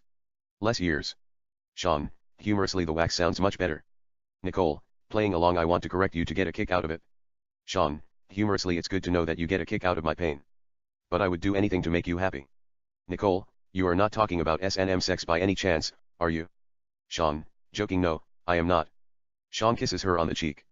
Sean and Nicole teleport through thin air and come to Tate Modern in London. Int. Tate Modern, day. Tate Modern is a modern art gallery. We see a modern art presentation of From Here to Eternity, multiple universes, galaxies, and stars that are shown in holograph, floating in the air, breathtaking architect, future cities, skyscrapers, and buildings. We also see future cars and spacecrafts. Lewis is the artist. He is talking to 2 models. Sean and Nicole walk down the gallery. Sean, nonetheless, the past, the present, the future is illusion. So, anything is possible. Sean and Nicole teleport through thin air and come back to London at the beginning of 19th century. EXT London, parallel universe, day. We are back at the romantic era of London, England at the beginning of 19th century. We see citizens of London walking on the street, chariots, horses, little modernized buildings, etc. Sean and Nicole walk down the street of London. Sean, anyway, you travel through the wormhole and come to London, England at the beginning of 19th century. You find out they haven't still discovered Antarctica. But Jane Austen has written and published Pride and Prejudice and Emma. They're in romantic era. You meet John Keats. You fall in love with him and cure his tuberculosis. Nicole, how do I cure his tuberculosis? Sean and Nicole teleport through thin air and come to Buckingham Palace. Int. Buckingham Palace, parallel universe, day. Sean and Nicole climb the famous grand staircase conversing. Sean, you cure him with. Sean thinks for a second. Sean, you nurse him back to health. Sean and Nicole teleport through thin air and come to Kew Gardens in London. EXT Kew Gardens, day. Sean and Nicole walk in Kew Gardens. Nicole, humorously, how will I nurse him back to health? Am I going to take a bath with him? Sean, okay. Let's say you take a bath with him. Nicole, acting a little bit offended, you don't mind I'm taking a bath with another man? Sean, I do. You are a star. Just fake it. Nicole, how would you feel if I fake it with you? Sean, I don't know, maybe I would eat you out deliciously and give you sweet orgasm. I would leave with no choice but pleasure. I would then make love to you till you melt inside out. She hits him playfully. Nicole, you are rude. Sean and Nicole teleport through thin air and come to Westminster Abbey. EXT London, Westminster Abbey, day. The Collegiate Church of St. Peter at Westminster. Sean and Nicole walk by the Gothic church. Sean, anyway, I didn't mean it like that. I just thought you were an actress. You would pretend to be a nurse as if you were playing a character in a film. But scrub that idea. Maybe, God forbid, assume I don't exist. Sean and Nicole teleport through the thin air and come to Westminster Bridge at Palace of Westminster. EXT Palace of Westminster, Westminster Bride, day. Sean and Nicole walk in the Westminster Bridge. We see the Palace of Westminster in the background. Nicole, why don't you exist? Sean, or perhaps imagine I'm the reincarnation of John Keats in a parallel universe. Sean and Nicole teleport through thin air and come to the Tower of London. EXT Tower of London, parallel universe, day. Sean and Nicole walk by the Tower of London. Nicole, humorously, you aren't the reincarnation of John Keats, are you? Sean, I'm only a poet who has everything to lose. Nicole, what do you mean by you have everything to lose? Sean and Nicole teleport through the thin air and come to Hyde Park, London. EXT Hyde Park, parallel universe, day. Sean and Nicole walk in Hyde Park at the Royal Parks. Sean reciting poems by John Keats. My heart aches, and a drowsy numbness pains my sense, as though of hemlock I had drunk, or emptied some dull opiate to the drains. Sean and Nicole teleport through the thin air and come to Trafalgar Square in London. EXT Trafalgar Square, day. Sean and Nicole walk by the water fountain Trafalgar Square in central London. Sean, and still more, later flowers for the bees. Until they think warm days will never cease. For summer has brimmed their clammy cells. Sean and Nicole teleport through the thin air and come to London Bridge. EXT London Bridge, parallel universe, sunset. Sean and Nicole walk in the bridge. Sean, sweet, sweet is the greeting of eyes. And sweet is the voice in its greeting. When adieus have grown old and goodbyes fade away where old time is retreating. Warm the nerve of a welcoming hand. And earnest a kiss on the brow. When we meet over sea and o'er land. Where furrows are new to the plow. Sean and Nicole walk through the thin air and come to London Eye. EXT London Eye, parallel universe, sunset. Sean and Nicole walk in the park at London Eye. Sean, adds original material daisies, tulips, and roses are covered with dew. What enchanting light in the deep sweet heaven that painted the sky gold, orange, and blue. Is it love that is so true? Or fever that is taboo?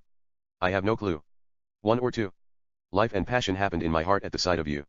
Nicole smiles in beauty. Nicole, that is romantic. Sean and Nicole teleport through thin air and come to Sean's boat at Thames River. EXT Thames River, Sean's boat, moving, day. It's a multi-million-dollar luxurious boat. Sean and Nicole stand lips to lips at the far end of the boat. Sean, you save his life. You inspire him to write new poems. It's the end of part 1. Nicole, is there part 2? Sean, part 2 is all action. Close up, Sean and Nicole. They kiss. Int. Sean and Nicole's house, London, bedroom, night. Sean and Nicole make love. It's steamy, seductive, and passionate. We stay with them with series cuts. EXT Lake, bathtub, morning. Sean and Nicole are in a bathtub placed in the middle of the lake with thousands of swans. Nicole rests on his chest. Sean is behind reciting a poem, Thy love is my shepherd, that he extracted from Bible-like pulp fiction. Sean, softly by her neck. Thy love is my shepherd, I shall not want. It maketh me kiss roses, red, pink, and white flowers. It leadeth me beside the still waters. It restoreth my heart all desire. It leadeth me in the paths of tenderness. For thy heart's sake. Thy love is my shepherd, I shall not long. It lifteth me off the ground. It maketh me float above the cloud. It restoreth my soul with sweet sound. It guideth me in the path of pleasantness. For thy soul's sake. Yeah, Though I wake through the valley of shadow of death, I will fear no evil, for thou art with me. Thy true love and kisses they comfort me. Thou indulge me with romance and passion in the face of adversaries. Thou anoint my spirit with grace, my grail runneth over. Evidently adroitness and insight shall follow me all the days and nights of my life. And I will bide in the heart of thee and dance with thine soul forever. They kiss. Montage. A quick take of Los Angeles City in the night. Downtown Los Angeles, the Hollywood sign, Beverly Hills, Mulholland Drive, Hollywood Boulevard, the buildings on the coastline of the Pacific Ocean, and others. EXT Hollywood Cafe, Day. Sean and Jake sit at a table with coffee and tea. Jake, I just got $50 million blockbuster deal with the WB. I pitched the Matrix Hexalogy. Matrix Prophecy, Matrix Quantum Quest, Matrix Resurrection, Matrix Enlightenment, Matrix Revelation, and Matrix Redemption. The movie is set in the year 3000 AD. Human and machine, artificial intelligent, have reached peace. They coexist peacefully to the point of interbreeding. Yet, the machines, using quantum computing, open parallel universes where they continue to keep humans in the Matrix. And it's up to Neo to bring salvation to the righteous. He's in a sense the reincarnation of Christ. He was there before the creation of soul, time, space, flesh, and blood. Sean, that sounds cool. Jake, yet, it's going to be a lot different from the original Matrix. Unlike Matrix Trilogy, which is based on Earth, one dimension, this will be played out in multiple universes. We'll see some Star Wars-like action, advanced quantum mechanics, M-theory, hidden space dimensions, supervillains, and mind-boggling action. I just rewrote everything from the scratch like Christopher Nolan's The Dark Knight, Batman trilogy. The WB wants Dylan O'Brien in the lead role. Sean, that's great. Jake, but this is a problem. I don't have the whole scripts. I need you to write them for me. We go 50-50ths. Sean, that's a thought of you, Jake. But I got few projects of mine lined up. I don't know if I have time to write 6 Matrix Hexalogy. Jake, come on, Sean. Don't you turn your back on me. We're talking about $25 million each. I might have Nicole in the lead role. Sean, joking, suppose that makes a difference. I'll just write 6 Matrix and watch my wife making out with Dylan O'Brien. Jake, this is Hollywood. She's a movie star. She'll keep making movies whether you love it or not. But you're passing $25 million. Sean, I don't care about the money. I will make that in a day if I want to. I mean, I really want to help you, Jake. But put yourself in my position. I have 30 movie scripts in my drawer and 5 novels that I'm planning to adapt into screenplay. You just caught me at a bad time. Jake, what about $30 million? Sean, Jake, it's not the money. And if you ask me, I would say they played you. They will make over $30 billion after tax. You should have asked them the percentage of the profit. Jake, I thought about it. But we're talking about the WB. It's a subsidiary of Time Warner. Time Warner owes HBO, Time, Turner Broadcasting System, CNN, Warner Brothers Entertainment and many more. They give you an offer. You take it. You don't negotiate with them. You know, I have to thank Kevin. He got me a blockbuster deal. Sean, still you could have done better. Jake, I can't believe you are talking about business like a stockbroker in Wall Street. The Sean I know writes scripts for free. Just to get kick out of them. Sean, I might need few millions to make quality films. Jake, would you have helped me if they had given me the percentage of the profit? Suppose they make $2 billion only from ticket sale, without counting video game, toys, clothing line, advertisement, DVD sale, and video rentals, which all 6 movies will end up making over $30 billion in a global market if we make it the way I envisioned them in my mind. You will be the vital principle of the project. Sean, I would love to help you. The Matrix is one of my favorite movies of all time. Just something is bothering me, Jake. Why remake The Matrix? I mean, you're the smartest person I know. You're the one who got me into quantum mechanics, M-theory, and multiverse, and all those extra space dimensions. And if you take your time, you can write a better screenplay than The Matrix. Jake, I know, but the WB wants all the 6 screenplays in 3 months. I promised them to deliver them on time. Sean, what do you mean in 3 months? Jake, I lied to them. I told them I have the complete Matrix Hexalogy written down in my laptop.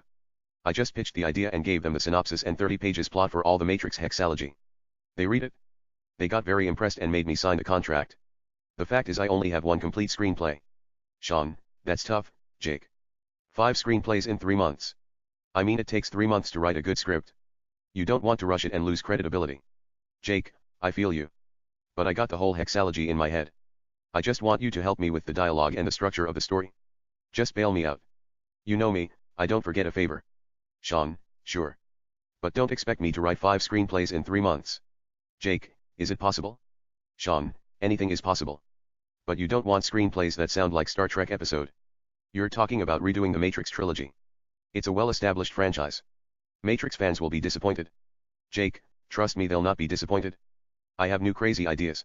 For instance, in the original Matrix, it is set in dystopia future.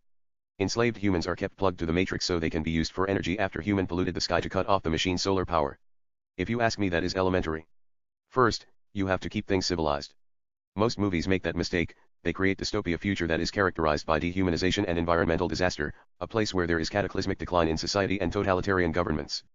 But if you go back 2,000 of years and predict the future with computer, internet, and men and women traveling to the space, they will literally crucify you. Sean, I get your point. Jake, this Matrix is set in the year 3000 AD. Human and machine coexist peacefully at the peak of science and technology. Yet the machines open a hidden space dimension and continue to enslave human in the Matrix, to understand the psyche and create artificial lives that have creativity, imagination and make leaps of thought. Sean, humorously, besides, you have Neo as Christ. And machine interbreeding with human. You can't beat that. Jake, don't forget quantum physics, theory, extra space dimensions and intergalactic war between the rebels and the machines, like Star Wars. Maybe I might edit Star Wars part, depend on the flow. Nonetheless, in one of the Matrix hexalogy, the machines, biological artificial intelligent, plant computer chips in human brains in the real world and control them in the Matrix. Yet, this Matrix exists in a parallel space dimension.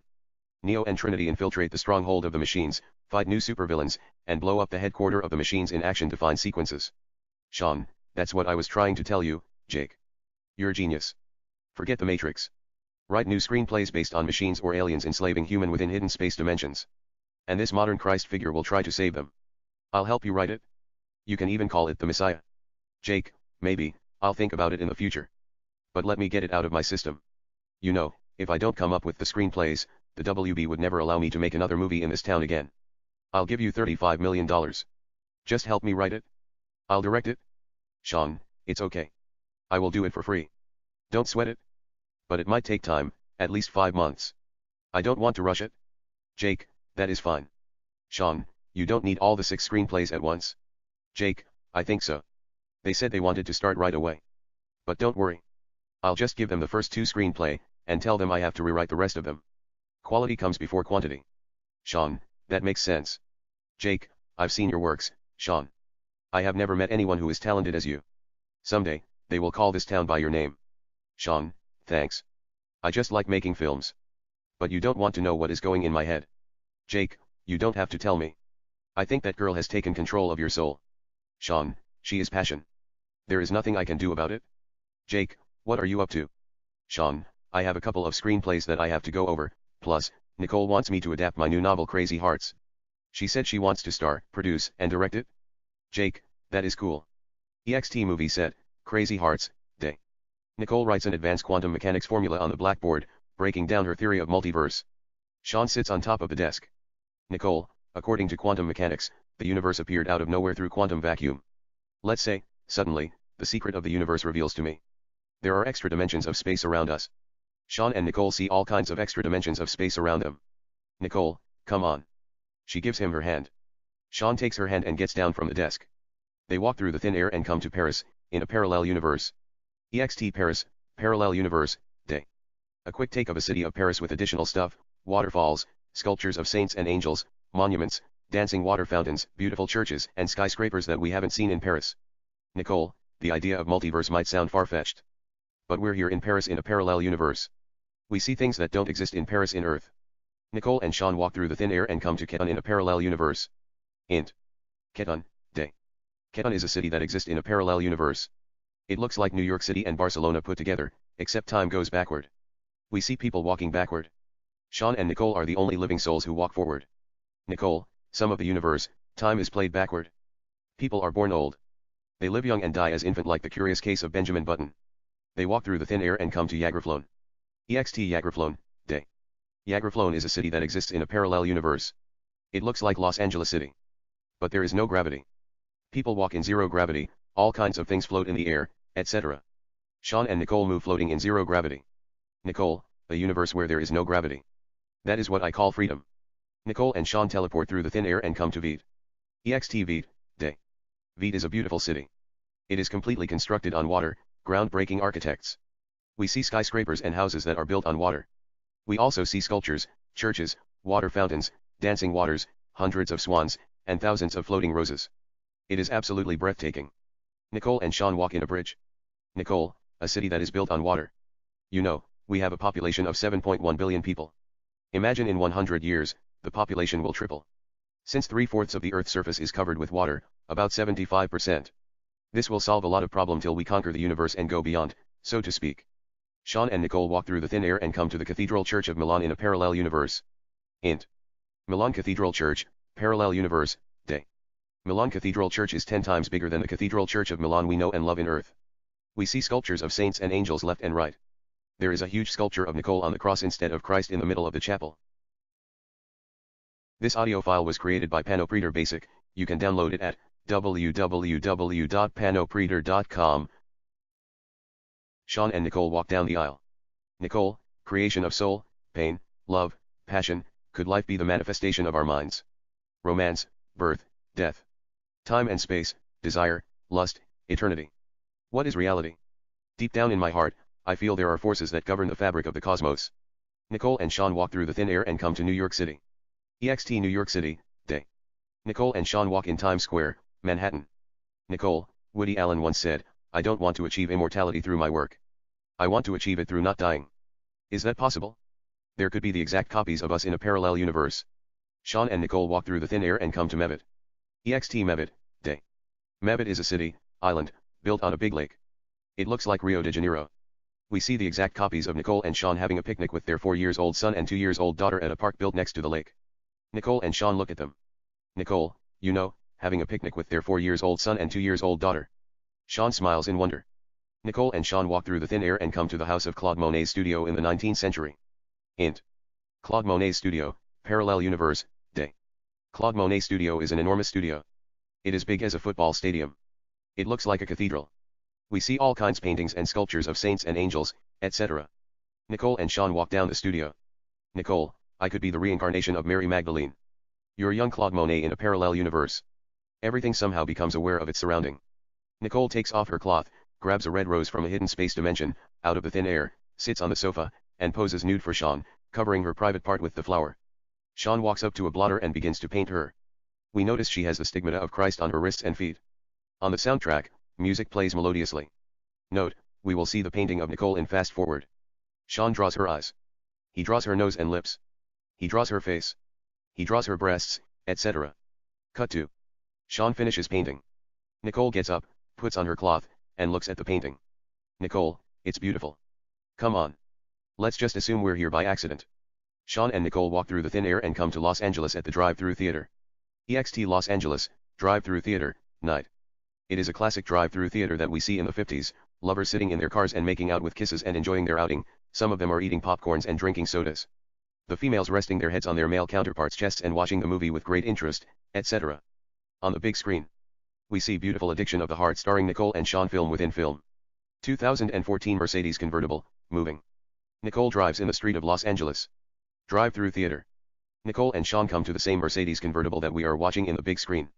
Nicole opens the door and gets behind the wheel. Sean gets in the passenger seat. They continue to talk while watching the movie. Nicole, the universe is governed by forces that are beyond our understanding. Suppose there is an evil force that preys on humans' confusion and pain. He has taken control of my soul. No. That doesn't sound right. Instead, let's say this evil force. Let's call him Lucifer. He is holding the love of my life at his mansion as a hostage. On the big screen. Int. Restaurant, day. It is an empty restaurant. Nicole, holding a briefcase, talks on her cell phone. We don't hear what she is saying. Nicole, he said, if I don't give him my soul, he'll kill my sweetheart. Nicole then hangs up the phone, puts the briefcase on the table, and opens it. The thing in the briefcase shines like diamond in the sun. We don't know what it is. It is a little bit like Pulp Fiction. Nicole closes the briefcase, then collects her dress, takes out her gun from her thigh holster, and makes sure if it is loaded. It is loaded. She puts it back in her thigh holster, grabs the briefcase, and exits from the restaurant. EXT Restaurant, Mercedes convertible, day. We take it with our real screen. Nicole comes to her Mercedes convertible that is parked across the restaurant. She gets behind the wheel, puts the briefcase in the passenger seat, starts the car, and drives away. EXT/int. Mercedes convertible, day. An established shot of Mercedes convertible and Nicole driving in the city of Los Angeles. Int. Lucifer's mansion, main room, day. Sean sits in a chair tied. He is beaten badly. We see bruises on his face. His eyes are swallowed. We can assume it is a good makeup work. But the marks on his face look real. Lucifer is played by actor Matt Damon. Matt walks up to Sean and presses a gun on his head. Matt, if she doesn't come up with the thing in 5 minutes, I'll bury a bullet in your skull, just to see the expression of your face change. Int. St. John Church, Day. It is a splendid cathedral. We see amazing sculptures and paintings of angels and saints throughout the church. We also see a huge statue of Christ on the cross, in the middle of the chapel. Archbishop Antonio and Nicole, who is holding the briefcase, talk at the chapel. Archbishop Antonio, some point of your life, the very soul that is placed in your heart will be put to the test. The demons will try to crush your spirit.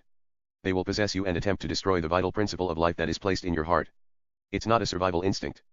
But it's the quintessence that has passed through your ancestors. The legacy will continue to live forever so long as you stand up for what you believe in. Jesus Christ is the life, the way, and the truth. Nicole, it doesn't matter. I think this belongs to God. Nicole places the briefcase on a table and comes to the statue of Christ. She kisses Christ's foot. She does a cross sign, turns around, and walks toward the exist. Archbishop Antonio opens the briefcase. The thing in the briefcase shine like diamonds in the candlelight. We still don't know what it is. Archbishop Antonio is transfixed. He looks at Nicole as she continues to leave. Close up, Nicole. She walks toward the direction of the camera. EXT Lucifer's mansion, Day. It is a multimillion-dollar villa. It looks like drug lords' houses that we see in films. There are about 25 bad guys standing with machine guns and guarding the house. Then. The Devil's Mansion, Nicole's car, moving, Day. Nicole comes driving, passes through the gate. She shoots the first 4 bad guys who are standing at the entrance. The bad guys fall and die. The other bad guys fire at Nicole. Nicole stops the car, steps out of the car, fires, and kills 5 more bad guys. The bad guys continue to fire at her. Nicole dexterously dodges the bullets like Trinity in the Matrix and begins to kill the bad guys one by one with super fast speed. Int. The Devil's Mansion, Day. Sean remains tied. He seems unconscious. Nicole appears at the entrance. 2 bad guys appear in the other end of the house. Nicole shoots and kills them like a natural-born killer. 2 more bad guys come to the living room. Nicole shoots and kills them. Nicole comes up to Sean. Nicole, Sebastian, baby, wake up. It is me. Natalie. Sean opens his eyes and looks at her. He smiles with joy. They kiss. Nicole quickly unties Sean. They kiss more passionately. Nicole, we have to leave. Sean is badly injured. He can't even walk properly. Nicole helps him. Nicole and Sean exit the first living room. Out of nowhere comes Matt and points his gun at them. Matt, where are you going? Nicole and Sean stop. Matt, you told me you were going to bring the thing. Nicole says nothing. Matt, okay. You want to play like that? Matt shoots Sean in the chest. Sean falls on the floor. Nicole, no. Nicole quickly goes down to help him. Sean seems dead. Matt, where is the thing? Nicole holds her tears, gets up, and walks up to Matt. Matt fires at her. The bullet hits her in the stomach. She continues to approach him. He shoots her twice in the chest. Nicole continues to move toward Matt, staring at his eyes. Matt begins to shake. Blood comes out of his nose. Matt, what the fuck, what are you doing to me? Matt holds his head in pain as if she entered in his mind and activated some neurons responsible for pain. Matt, get out of my head, witch. More bloods come out of his eyes, ears, and nose. Matt points his gun at her. When he is about to fire, Nicole takes the gun from his hand easily. She gets closer. Nicole, softly by his ear, it doesn't belong to you. She knees his ball. Matt holds his ball and falls on the ground, crying in pain. Blood continues to leave from his nose, ears, and eyes. He screams in anguish. Matt, stop it. Damn it. Stop it. Nicole feels dizzy as well. She turns around and looks at Sean, who seems dead. Nicole walks up to Sean, sits, and cradles him in her arms. Tears fills her eyes. Nicole, wake up, Sebastian. Tears exit from her eyes, roll down by her cheeks, fall on his lips. She kisses his lips softly. Sean opens his eyes and looks at her. Nicole, I love you. Sean, I love you too. Sean collects all his strength. They get closer and kiss French. They are drenched in blood. On the other hand, Matt takes out another gun from his foot's holster and gets set to fire at Nicole. Nicole senses it. She pulls out a gun from thin air and shoots Matt between his eyes without looking stylishly. The bullet comes straight with full speed, flying, and strikes Matt between his eyes. Matt dies at the spot. Nicole drops the gun and looks at Sean's eyes. Nicole, you're going to be okay. We're going home. Close up, Nicole and Sean. They kiss more passionately. We zoom out and find ourselves with the assistant director Rachel, who is standing behind the camera. It is a simple artistic camera work. We also see the grips and extras standing in the background. Nicole parts her lips. Nicole, cut. That is a wrap. Everybody begins to move. Nicole and Sean kiss more intimately and get up. They are soaked with fake blood. Sean, what are you up to tonight? Nicole, I have to work on a couple of scenes. Why did you ask? Sean, I thought we could go out and have dinner. But if you're busy, we can do it some other time. Nicole, don't worry. I can make time. They exchange kisses as they walk toward their camera. Sean and Nicole look at the video that they just shot. At the other end, Matt takes out a cigarette, lights it, and smokes as he approaches Nicole. Matt, smoking, are you done with me? Nicole, yes, I'm. Matt, I'll see you tomorrow. Nicole and Matt kiss on the cheeks, goodbye. Matt, to Sean, give me a call as soon as you are done with first draft. That is the first thing I am going to do next year. Sean, sure. Matt and Sean exchange fist punches. Matt, take care. Sean, bye. Matt walks away. Nicole and Sean focus on the video. Sean, it's amazing. I didn't know you were the finest director in Hollywood. Nicole, I might have to edit few shooting scenes and make it look realistic. She puts her arms around him. They kiss French. On the soundtrack, music plays melodiously. We pull out of the set dexterously. Montage, Los Angeles. A quick take of the city of Los Angeles in the night, downtown Los Angeles, the Hollywood sign, Beverly Hills, Mulholland Drive, Hollywood Boulevard, Melrose, the buildings on the coastline of the Pacific Ocean, and others. Int. St. John Bar and Restaurant, night. It is a romantic 5 stars bar and restaurant. Sean and Nicole sit at a table with glasses of red wines, talking. On the stage, a girl named Sarah sings La Vie en Rose. Nicole, many people think making films and acting is like a regular job. You get up in the morning, drink coffee, read scripts, and memorize the words. And when the directors say action, you repeat what you just memorized as if you were going to an office and making photocopies. They quickly conclude we are out there exorcising our personal demons.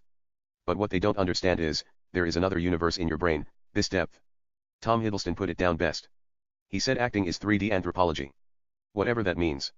There is this whole new universe, where dreams and desire clash with reality, nightmare and lust make deal with fantasy, holographic cosmos where bizarre things happen. You cannot measure it with rationality or sanity, you know, this dimensionality where anything is possible. Sean, I know what you mean. Creativity forces that manifest in our souls are far more powerful than anything in the universe. And when they are infused with our inner fire, we produce things that are far greater than creation itself. Nicole, art is what defines us. Sean, I can't agree more. Nicole, yet sometimes, it comes with personal demons. Sean, personal demons only exist in theory. They're an infinitesimal part of life that we haven't figured it out yet. Nicole, don't get me started with personal demons. I can talk about them forever.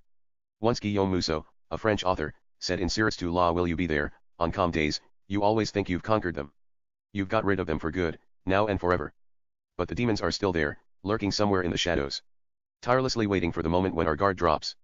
And when love goes away, I have a degree on personal demons on such a young age, starting from phobias to addiction, torturing memories and neural pathways that prey on confusion and fear, and voices in my head. I think that is why God sent me an angel. A beautiful you to look over me, so I can be happy and productive. Sean, humorously, I'm not much of an angel. I'm a crook.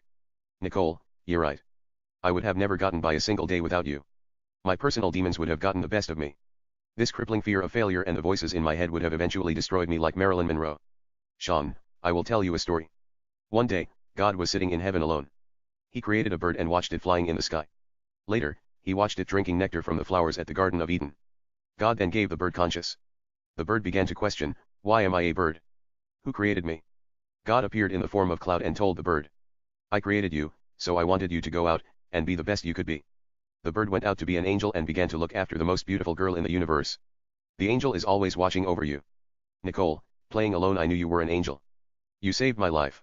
You are the best thing that has ever happened to me from here to eternity. Sean smiles softly. Sean, thanks. But I don't want you to worry about anything.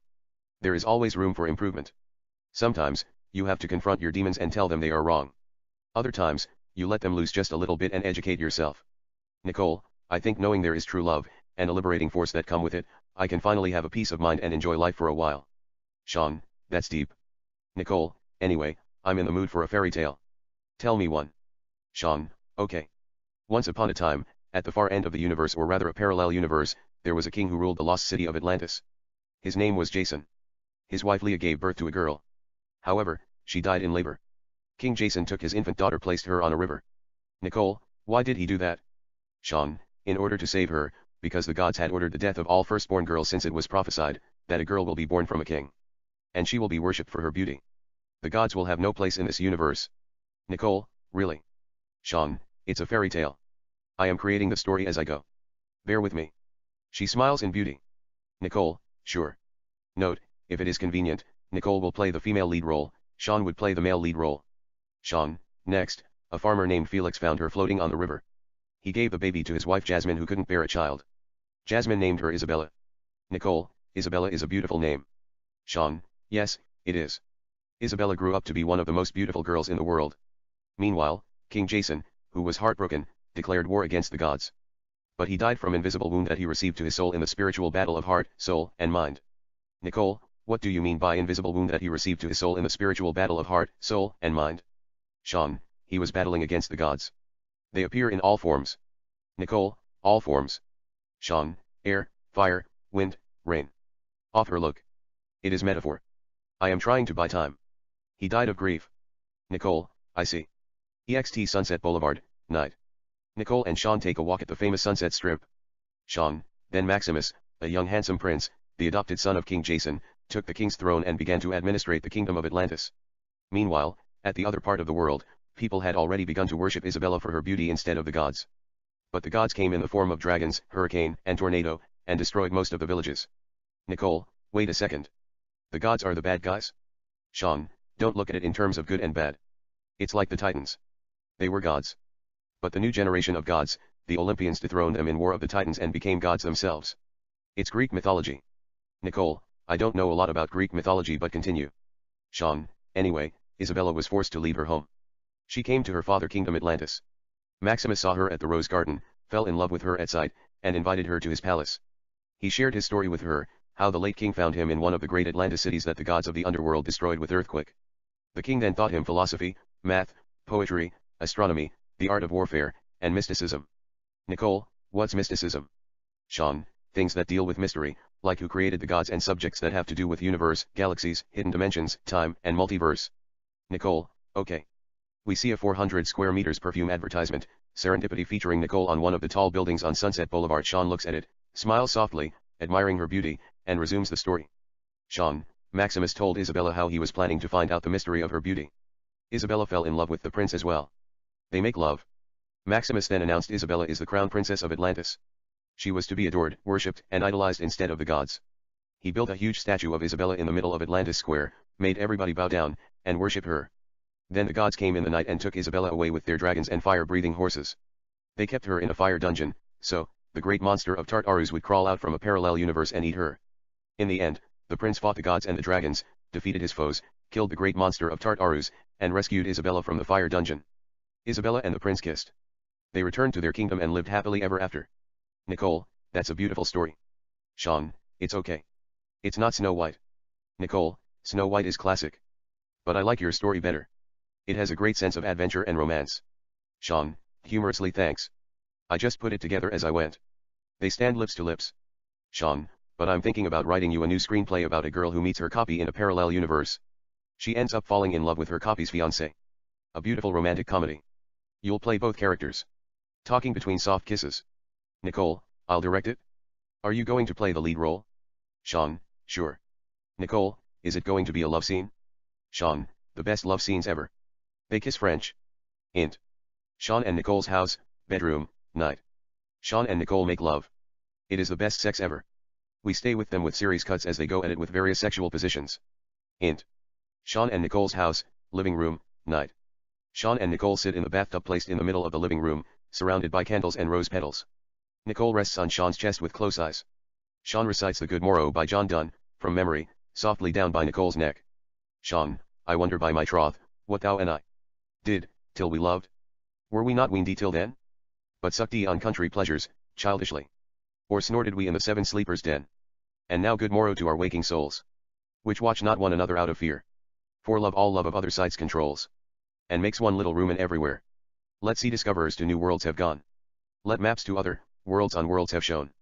Let us possess one world, each hath one, and is one.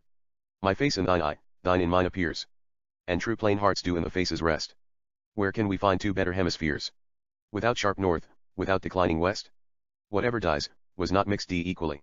If our two loves be one, or thou and I, love so alike that none can slacken, none can die. He kisses her on the shoulder. There is a silent moment. She then. Nicole, with closed eyes. Sean. Sean, what's it, dreamboat? Nicole, with closed eyes. What do you fear above everything? Sean, I don't know, they said, fear is fear itself. Nicole, is it love? Sean, love is kind. He kisses her on the shoulder. Nicole, what about death? Sean, death is inevitable. It is part of evolutionary physiology. We go about our daily lives without thinking about it. He kisses her on the shoulder. Nicole, are you afraid of going to the greatest lengths to achieve success, even it means lying, stealing, and cheating? You know, getting what we want at all costs. Sean, I don't know. Once John Wooden said, success is peace of mind, which is a direct result of self-satisfaction in knowing you did your best to become the best you are capable of becoming.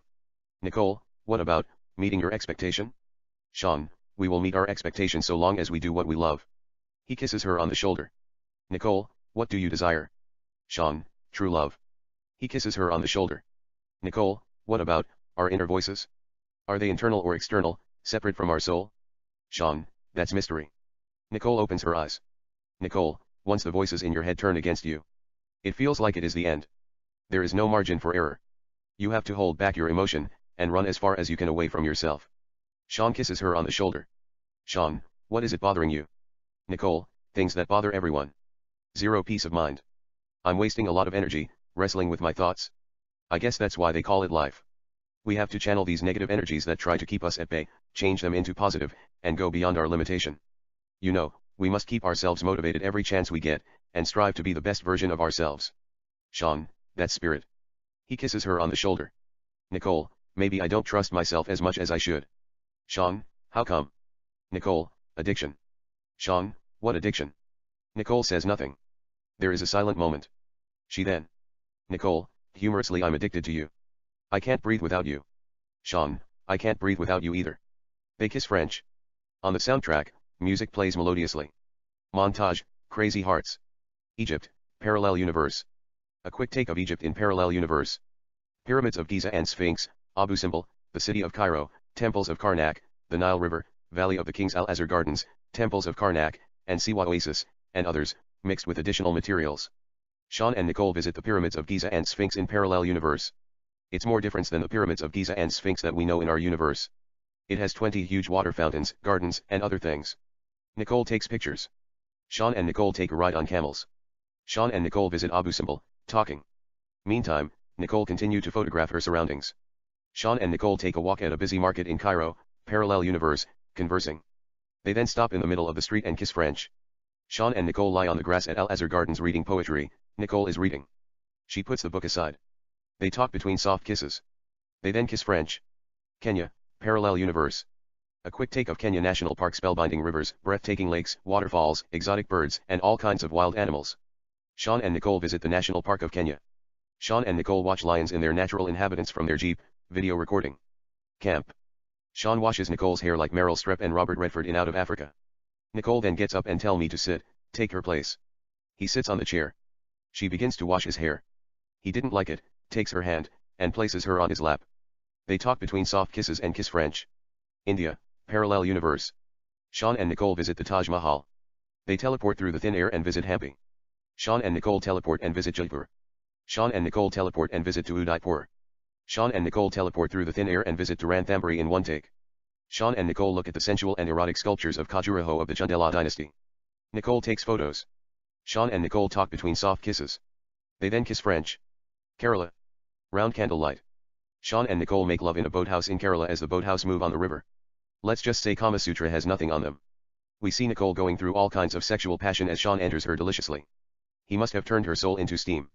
Nicole is sweating like a girl who dances in the rain. We stay with Nicole and Sean with series cuts as they continue to make love with various sexual positions. It is also Nicole's directorial debut. We are actually watching Nicole's work. EXT Lake, night. We see sparkling stars, 10 clean moons and hundreds of swans and flamingos and a lot of candles. Sean and Nicole are in a bathtub that is placed in the middle of the lake. Sean is behind. Nicole rests on his chest. He is reciting The Clod and the Pebble by William Blake poem from memory. Sean, love seeketh not itself to please, nor for itself hath any care, but for another gives its ease, and builds a heaven in hell's despair. So sung a little clod of clay, trodden with the cattle's feet, but a pebble of the brook, warbled out these meters meet. Love seeketh only self to please, to bind another to its delight, joys in another's loss of ease, and builds a hell in heaven's despite. Nicole smiles in beauty. Sean and Nicole kiss French. Montage, San Francisco. A quick take of San Francisco.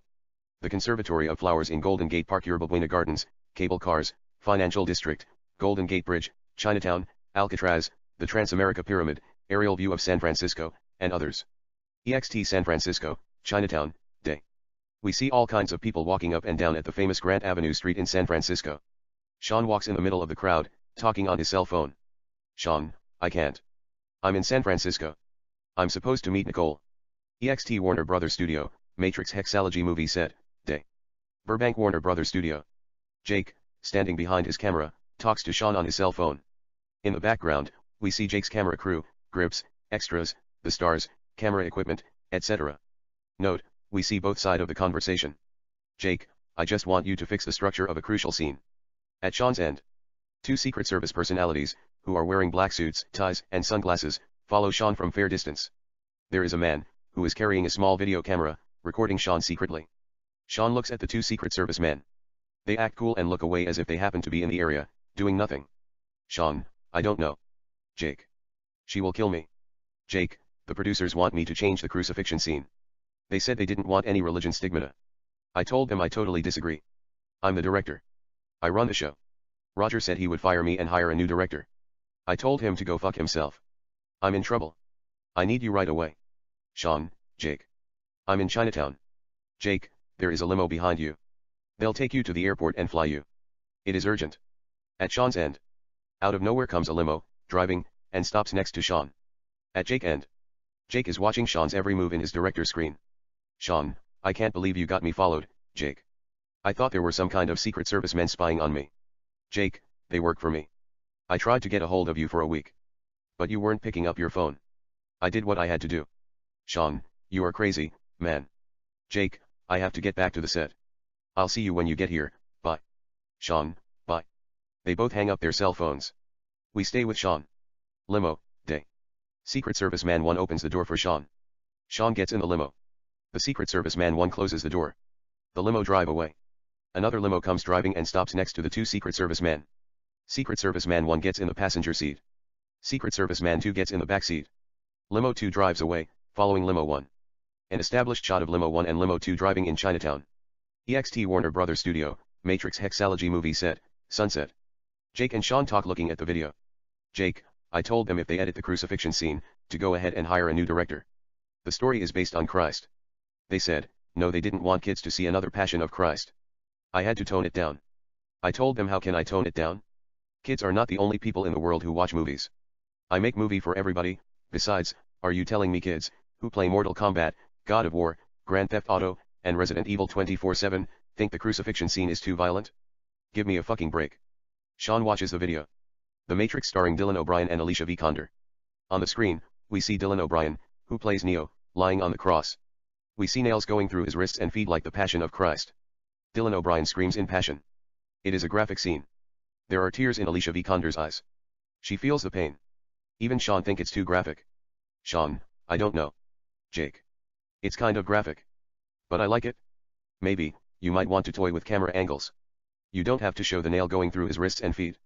Instead, do a close-up on Trinity. I know which direction you want to take the movie. At the same time, they are thinking about business. Jake, thanks, Sean. But nobody can tell me how to make movies. We wrote the screenplays together. This is not Spider-Man, they shoot webs from their wrists. If they want me to change it, I'll just walk away. Sean, sometimes, directing a movie is tricky. It feels like you have no control whatsoever. But when you make hexalogy, you must work as a team. You have to establish communication. Convince them you have a better vision than others. Jake, put yourself in my position. What would you do if some fools come every day and tell you how to make movie? No, it's too violent, cut this, cut that, add this, add that, you tell them fuck you. If they don't like it, they can jump from the moon. Frustrated. I don't give a fuck, Sean. I just want to make a great movie that people enjoy. Sean, there must be a way to make everybody happy. Let's just sit, go over the screenplay, and change few things. They begin to walk toward the set. Jake, I was so pissed. I haven't eaten anything the whole day. I'm hungry like a lion. Are you hungry? Sean, I'm cool. Jake, come on. I know you love sushi. We get Japanese chefs. They'll make us sushi. Sean and Jake walk toward the camera. EXT Warner Brothers Studio, Matrix Hexalogy movie set, day. We are watching Matrix, motorcycle skill show and race. We see Dylan, Neo, participating in motorcycle race. It is a futuristic set. The racers have to ride through a lot of dangerous hurdles and obstacles. Dylan and the racers jump over the pool that is over 20 feet and land safely. They ride down the course, and jump through huge fire. It is spectacular. They continue to race. They drive through a tunnel. They come out of the tunnel and drive on the water as it splashes. They get on the dry land. There is a sign that shows skill. Dylan, who is leading the race, flies in the air 30 feet, leaves his motorcycle, and grabs the tail of his motorcycle while it is still in the air, pulls the motorcycle, and does something amazing. A breathtaking acrobatic act on the wheel like a professional gymnast on pommel horse. He gets back in his motorcycle and lands safely. It is mind-boggling. The crowd wows. Movie set, day. With amazing camera work, we come to the movie set. We see Jake and Sean behind the camera looking at the video, directing. Dylan comes riding the motorcycle toward the camera. Montage, Los Angeles. A quick take of the city of Los Angeles in the night. Downtown Los Angeles, the Hollywood sign, Beverly Hills, Mulholland Drive, Hollywood Boulevard, Melrose, the buildings on the coastline of the Pacific Ocean, and others. Int. Restaurant and bar, night. It is a romantic 5-stars restaurant. Sean and Nicole sit at a table with glasses of wine. On the stage, a girl named Vivian sings a love song. Nicole, I can't believe you stood me up. I waited for you for hours. Sean, I'm sorry. It won't happen again. Nicole, I thought you were different, Sean. But you're like the rest of them. Sean is hurt. But he knows he made a mistake. He chooses to say nothing. Nicole, I called you. Why didn't you pick up your phone? Sean, I lost it at the set. Nicole, that's the best excuse I've ever heard. Sean, I swear it's the truth. I left it on a table. Someone took it. I tried to call you with Jake's cell phone. But you weren't picking up. Nicole, I don't pick up if I don't know the person who is calling me. Sean, it is not entirely my fault. Nicole, still you could have texted me. Sean, it didn't occur to me. There is a silent moment. She then. Nicole, I think we should take time off. We're taking each other for granted. She removes her ring from her finger, places it on the table, gets up, and walks away. Sean looks at her as she exits. He picks up the ring and places it in his pocket. On the soundtrack, In Your Eyes by Peter Gabriel plays melodiously. Montage. Sean's Mercedes convertible, moving. Sean drives on the street of Los Angeles. Nicole's Beverly Hills house. Nicole sits in the bathtub with closed eyes, listening to music with her cell phone. Sean's Mercedes convertible. Sean comes and parks his car at Nicole's house and looks at the house, windows. He sees nothing. Nicole's Beverly Hills house. Nicole remains in the bathtub with closed eyes, listening to music. She then slowly begins to touch herself. Sean's Mercedes convertible. Sean starts the car and drives away. EXT Columbia Picture Studio, Nicole's movie set, day. Nicole and assistance director Rachel work on Crazy Hearts. On soundtrack, Peter Gabriel's In Your Eyes continue to play. On the director's screen, we see Nicole and Sean planting vegetable, cabbage and tomato, and reaping what they sow at their multimillion ranch and garden. Nicole throws a tomato at Sean and hits him on the head. Sean throws a tomato back at Nicole. They begin to fight with tomatoes playfully. With dexterous camera work, we come to the actual Sean and Nicole's ranch and garden. EXT Nicole and Sean's ranch, garden, day. Sean turns on the hose and drenches Nicole with water. Nicole screams and runs away. She turns on the garden water. There must be 20 of them, they come out of the ground and wet Sean. Meanwhile, Nicole returns with another hose. They begin to fight with water. What do we know anything about love? It begins to rain. Sean and Nicole drop their hoses in amazement, get closer, and kiss passionately. They then fall in the mud as they continue to kiss. Close up, Sean and Nicole. Nicole, who is at the bottom, and Sean, who is on the top, kiss more passionately. They then part their lips. Sean gazes at her eyes. On the soundtrack, In Your Eyes falls in the background and plays softly. Nicole, softly Sebastian. Sean, softly by her lips what's it, Dreamboat. Sean gives her a soft kiss. Nicole, do you love me? Sean, softly down by her lips more than my heart beats. Nicole, what does that mean, more than your heart beats? Sean recites Delight in Disorder by Robert Herrick from memory. Sean, softly down by her lips. A sweet disorder in the dress. Kindles in clothes a wantonness. A lawn about the shoulders thrown. Into a fine distraction. An airing lace, which here and there enthralls the crimson stomacher. A cuff neglectful, and thereby ribbons to flow confusedly. A winning wave, deserving note. In the tempestuous petticoat. A careless shoestring, in whose tie I see a wild civility. Do more bewitch me, than when art is too precise in every part. Nicole smiles in beauty. They kiss intimately. EXT Columbia Picture Studio, Nicole's movie set, day. Back to, Nicole and Rachel. Nicole pauses the video. Nicole, I have to edit everything. Rachel, why? I thought it was romantic. Nicole, he seems lost. I'll have to postpone the whole production and do something else, till I collect my thoughts. Nicole walks away from the video. EXT Warner Brothers Studio, Matrix Hexalogy movie set, day. Matrix movie. Dylan and Alicia are in action. 8 agents confront them. We see crazy martial art. The agents are trying hard to hit Dylan and Alicia. They are throwing 20 punches and kicks per second at them. But Dylan and Alicia block their punches and kicks easily and begin to pick them apart with mind-boggling martial art. Dylan and Alicia punch and kick 4 agents on the faces and head like Bruce Lee. The bad guy falls and dies. Dylan and Alicia then finish the other 4 agents with deadly martial arts. The bad guys go down and die. Dylan and Alicia stands victorious. They then collect their breaths and kiss intimately. We take it on Jake's director's screen. Jake and Sean sit behind the camera working together. Jake, cut. Jake and Sean exchange fist punch. Alicia checks out Sean coyishly to seduce him. Yet Sean seems somewhere. He is lost in his heart. He walks aside, takes out his cell phone, and calls Nicole. But there is no answer. Sean hangs up the phone. On the soundtrack, music plays melodiously. EXT Paramount Studio, Day. Nicole is in the set of 6 starring Nicole and Leonardo DiCaprio, a story about 2 FBI agents search for a serial killer who justifies his crimes as absolution for the world's ignorance of Mishnah, the collection of oral laws compiled about AD 200 by Rabbi Judah Hanesi and forming the basic part of the Talmud. We see Nicole, who plays a rookie FBI agent, and Leonardo, a special agent Richard, working on a dead body. On the corpse, Zeraim, seeds, is written across the dead man's chest. Director Ben Affleck is behind the camera. We see the grips, extras, and the camera crew in the background. Leo slowly opens the dead man's mouth and pulls out a dice from its throat that has 1 black dot. Nicole acts professional, despite the fact the nature of the crime. It's horrifying. Int. LA Club and Bar, night. Jake and Sean sit at the bar and drink whiskey, talking while watching football, Champions League. PSG vs AC Milan. Int. Bank, Matrix Hexalogy movie, day. Sean is in Matrix Hexalogy. He is playing a villain. His hair and face are painted with black and white makeup like a checker. He is wearing a black and white checker suit that match his hair and face as well. Sean is in the middle of robbing a big futuristic federal bank with his 10 entourages. 5 women who are wearing wedding gowns and 5 men who are in black suits. Sean, carrying a bag full of money, exits the bank. EXT Bank, Matrix Hexalogy movie, day. There are hundreds of police officers waiting for him. Sean looks at them. The captain gives the police officers a nod to fire. The law enforcement agents fire at Sean. Hundreds of bullets come straight at the direction of Sean and freeze in front of him like the Matrix Reloaded. Sean looks at the bullets and looks down. All the bullets fall on the ground. Then Dylan comes out of the thin air driving a 3000 VT convertible, futuristic car, and pulls next to Sean. EXT VT convertible, day. Sean opens the passenger door and gets in the passenger seat. Dylan and Sean drive away. Int. VT convertible, moving, day. Close up, Dylan and Sean. Sean, thanks for saving my life. Dylan, anytime. Sean, joking, I thought they were going to kill me. Dylan looks at Sean with the money. Dylan, why do you need the money for? Sean, I don't need it. I just like robbing bank. Off his look. Some people like to climb mountains. Others like to watch football. Me. I am freak of nature. I like robbing bank and see the money floating in the air. Sean takes out a bunch of money from his bag and lets them float in the air. If we are not mistaken, his character might be driven from Joker, Heath Ledger, in The Dark Knight. Yet Sean seems super cool. Dylan, anyway, I'm told you're the designer of Space Breaker, an extra space dimension backdoor where we can access Super Matrix.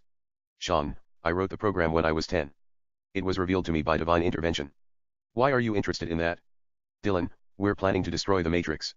We want you to give us the access code. Sean, it'll cost you. Dylan, how much? Sean, I need the necklace that Trinity gave you. Dylan looks at the necklace. Dylan, I can't give you this. Sean, okay. What about the cradle of the cosmos? Dylan, what is that? Sean, the very blueprint of creation. Dylan, where is it? Sean, it's in your mind.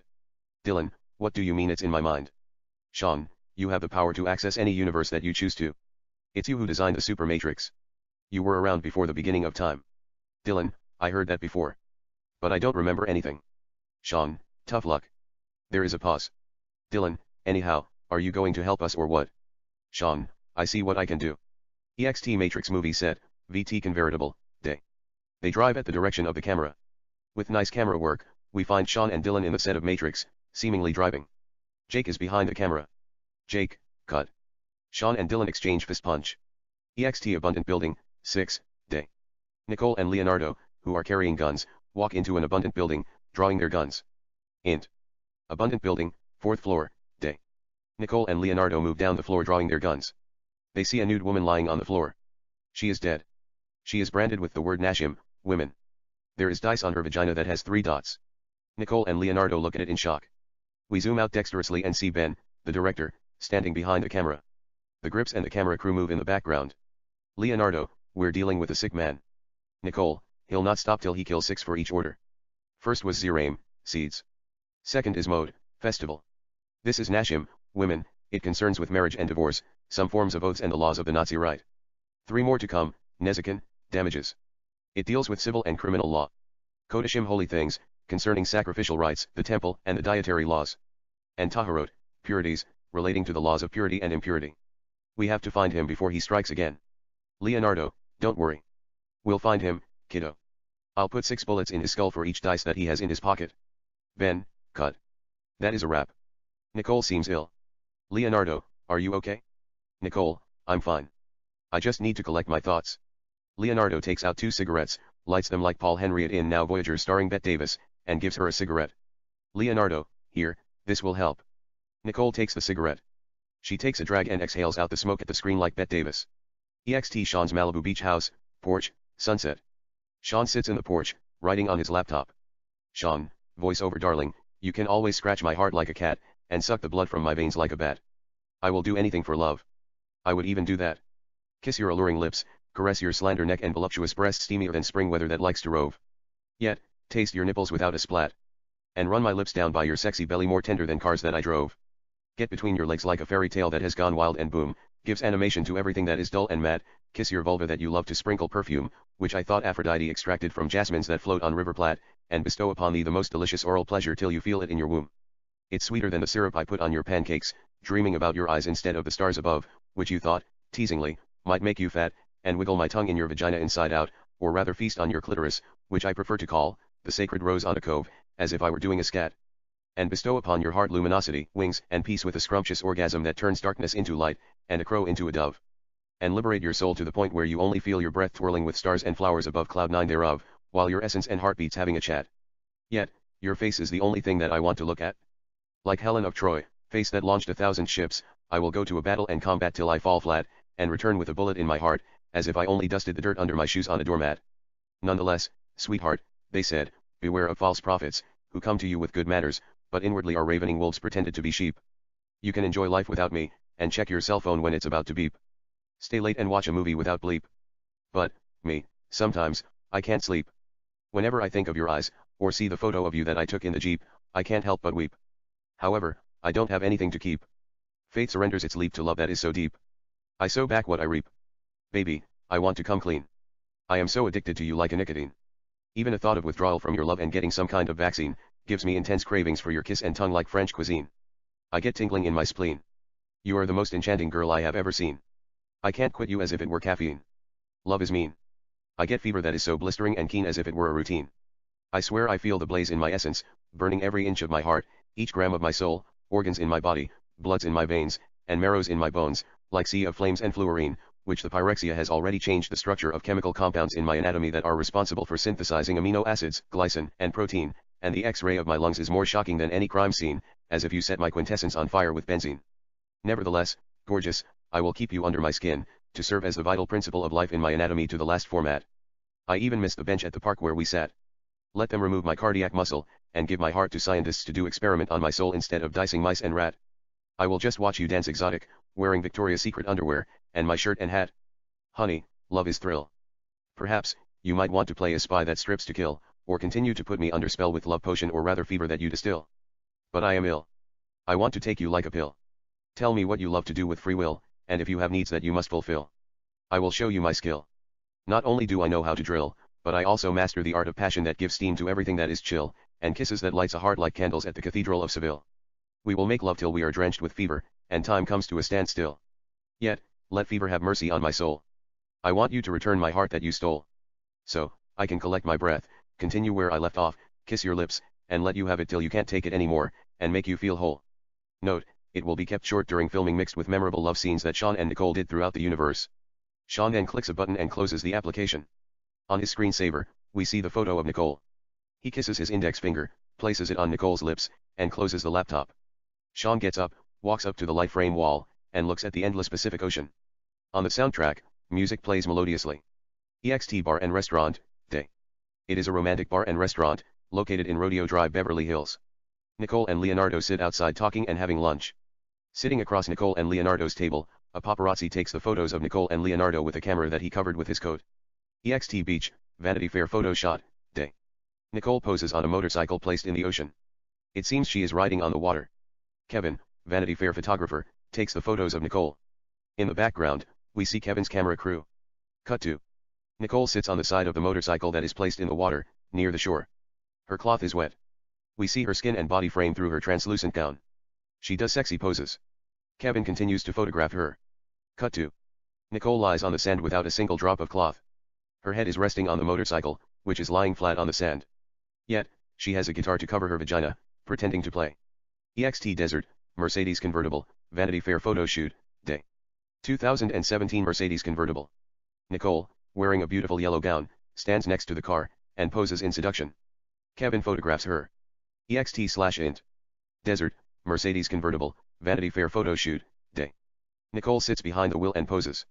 Kevin photographs her. EXT F14A Tomcat, Vanity Fair photo shoot, day. Nicole, wearing a gorgeous white dress, stands next to F14A Tomcat, jet, and poses. Kevin photographs her. Int. F14A Tomcat, jet, day. Nicole sits behind the navigator of the F14A Tomcat and poses. Kevin photographs her. EXT Train, Vanity Fair photo shoot, day. Nicole, wearing a beautiful white dress, poses like Marilyn Monroe in Some Likes It Hot. Kevin photographs her. We see extras in the background. Int. Train, Vanity Fair photo shoot, day. Nicole sits in first class looking through the window. Kevin photographs her. EXT Ocean, Yacht, Vanity Fair photo shoot, day. It is multimillion-dollar yacht. Nicole, wearing a beautiful red Valentino gown and holding a glass of red wine, poses in beauty. Kevin photographs her. EXT Beach, Vanity Fair photo shoot, day. Nicole lies on a mattress naked that is placed inside the shore. Waves are crashing on her body. She pretends to touch herself. Kevin photographs her. It looks erotic. EXT Magazine stand, day. Nicole is on the cover of Vanity Fair. Sean, who happens to be passing by, looks at the magazine. He stops and grabs a copy. Sean turns the pages and looks at the photos of Nicole. Meanwhile, he sees photos of Nicole and Leonardo on regular tabloids. Sean takes out $200, pays the clerk, and walks away. Int. The Tonight Show, night. It is The Tonight Show with Jimmy Fallon. Jimmy, my first guest is an actress and a director. Her latest movies are Six, a film about two FBI agents hunt for a serial killer who justifies his crimes as absolution for the world's ignorance of the 6 orders of Misha. And Crazy Hearts, a love story which she stars and directed. Six will come out on September 29th. Crazy Hearts will play in theater on December 15th. Please, welcome the lovely Nicole Ryder. Nicole comes out of the backstage. The audiences applaud. Jimmy and Nicole kiss on the cheeks, greeting. Nicole sits. Jimmy takes his seat back. Cut to. Jimmy, everybody's talking about Crazy Hearts. They said there is a lot of sex. What is it about? She smiles in beauty. Nicole, it's about a girl who travels to a parallel universe through a wormhole that her uncle built. She meets the greatest poet who ever lived. They fall in love. She chooses to stay in the parallel universe with him. It's a fantasy romance and science fiction. Jimmy, it's your director debut? Nicole, yes, it is. Jimmy, let's just watch the clip. A TV appears behind Jimmy. On the Tonight Show TV. EXT Park, day. It is a spellbinding park and garden built in the middle of the city. Nicole and Sean have picnic next to a scenic lake. Nicole lies on her back, her head is resting on a pillow. Sean places a strawberry on chocolate syrup and feeds her. She eats in ease. Note, they are talking between soft kisses. Nicole, softly Sebastian. Sean, what is it, dreamboat? Sean gives her a soft kiss on the lips. Nicole, how much do you love me? Sean, infinity. Nicole, what is infinity? Sean, forever and ever. Nicole, tell me something romantic. He looks at her eyes softly. He then. Sean, bless hearts that love to dance. And those who fill our souls with joy, passion, and romance. A girl that puts me on a trance. Darling, sometimes, I look at your radiant face and wonder if I am living in a fantasy world where fever is supreme. And think perhaps she is an angel created from roses, tulips, lotuses, kisses, and light that gave birth to sunbeam. I don't want to wake up from my dream. You are ultra beautiful to the extreme. Something in me want to lick you like ice cream. We take it with our real screen. Close up, Sean and Nicole. Sean, gorgeous, I get a kick out of falling in love with you. I believe in love that is beautiful, sexy, and true. And nothing makes me happier than kissing your lips when you feel blue. They say knowledge makes me wise.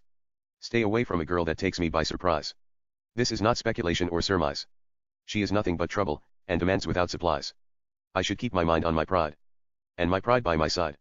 When I see her, should I hide? Or she will take me for a ride. But you have no idea how high I get when I think about your alluring eyes. I get overwhelmed with bliss, ecstasy, longing, sensuality, and promises clockwise. Your irises sweep me off my feet sweeter than sunrise, as if you kissed my heart, then cut it into pieces, mixed it with your tears, sprinkled it across the fabric of the cosmos to tell stories of love without lies, sang lullabies to them till they shined more scintillating than the stars in the skies. Sweetheart, let heaven and the sun collide, and love rule worldwide. Yet, allow me to treat you like a bride whenever you feel like denied. To guide you when you can't decide, whether to take a walk on seaside or go for a joyride. To kiss your lips when we are outside, to make love to you when we are inside. And to hold you next to my heart when our cells divide. He kisses her on the lips. She throws her arms around him. They kiss French. Close up, Sean and Nicole. They kiss more passionately. Int.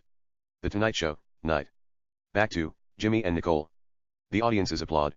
Jimmy, that is one of the greatest takes in the history of motion picture. Nicole, thanks. Jimmy, I heard you and your husband Sean wrote the screenplay together. What happened between you two lovebirds? Nicole, I don't want to talk about it. Jimmy, if you don't want to talk about it, I will respect your wish. But I hope you don't mind if I quote you from Vanity Fair. You said Sean and you decided to go our separate ways. What does that mean? Nicole, it doesn't mean anything. I still love him more than life itself. And if he is watching, I would like to tell him it's not his fault. I had a lot of things in my mind. I said things that I didn't mean to. I hope he forgives me. I love you, Sean. She kisses her hand and blows him a kiss. The audiences make sad sounds. Jimmy, I have a surprise for you. Sean is here. Sean comes from the backstage. The audiences applaud. Nicole is awestruck. Sean walks up to her. Nicole, under her breath Sean. Nicole gets up. Sean and Nicole hug and kiss French. Nicole, softly down by his lips I love you. Sean, I love you too. They kiss more intimately. Jimmy, I was going to tell them to get a room. But I have to ask them a couple of questions. First, let's take a short break. We'll be right back with Nicole and Sean after the commercial. Sean and Nicole continue to kiss. Int. Photo and Video Gallery Show and Movie Premiere, night. It is Photo and Video Gallery Show hosted by Sean featuring the one and the only Nicole. We see all kinds of amazing videos and photographs of Nicole in glass, wood, fire, water, mirror, and stone, frames. We also see holograms of Nicole. It is like 2 football stadiums wide, interior as well as exterior. It's a celebration of love. Some of the photos are 50 feet long. There is a big screen that shows Crazy Hearts starring Sean and Nicole. It is also the premiere of Crazy Hearts. People watch the movie. Some of them look at the videos and the photos, while mingling, sipping champagnes, and enjoying refreshments.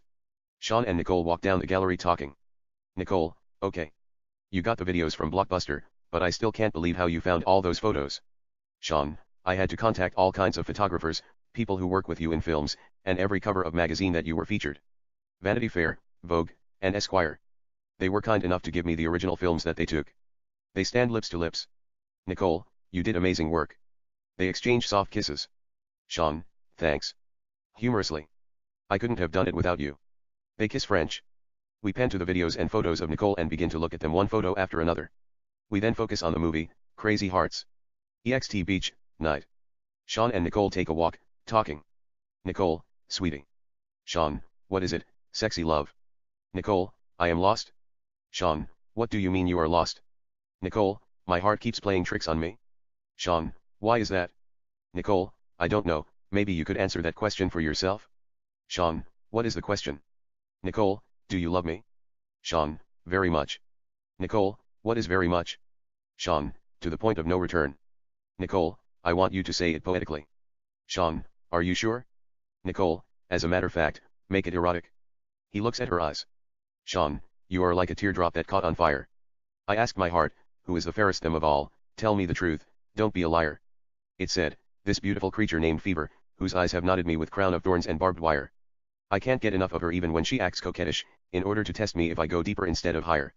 She is Fever, more precious than a magnolia at the Garden of Eden and a diamond that falls in a mire, which might have begotten life that we love and admire. She is possessed with everything that I desire. She smiles in beauty. They exchange soft kisses. Sean, I ask my soul, who is the sexiest them of all? It said, this beautiful creature named Passion that has a pair of enticing lips, which I call ache and heartbreak. She tastes more delicious than cake. I keep dreaming about her day and night for my sake, kissing her lips, making love to her, cuddling her naked body next to my heart, and adoring the heat before I awake. Yet, she is neither hallucination nor fake. I feel her at the core of my essence, shaking the very principle of my existence more passionate than earthquake. And a drop of fever makes it present in my quintessence disguised as a snowflake. I should have listened to the flowers in the garden of intoxicating passion when they say, love is a poison created by mistake. I can't feel the beat of my heart as if I were bitten by a snake. She smiles in beauty. They exchange soft kisses. Sean, I asked the stars in the sky, who is the most beautiful, madam? They said, this beautiful creature named Fever. You have the loveliest face that make them twinkle till they burn all of their fuels, and defy everything that is fated to mortality and not worth a damn. And then learn how to steal light from your inner glow, and add radiance to their lost luminosity with zero scam. They exchange soft kisses. Sean, honestly, darling, when I see you my heartbeats goes bam. Your smile melts my soul to the last gram. Sometimes, I swear I don't know where I am.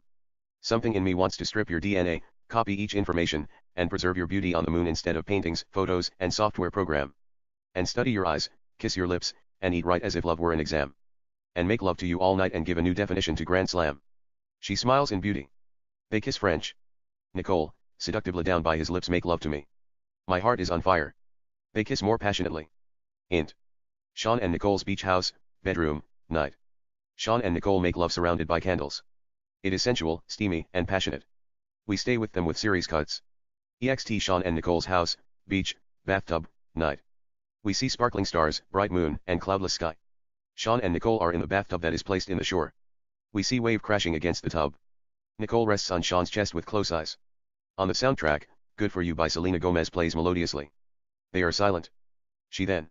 Nicole, with close eyes. Sean. Sean, what is it, alluring love? Nicole, I love you. Sean, I love you more. She smiles in beauty, opens her eyes, and gives him her lips. They kiss French. The end.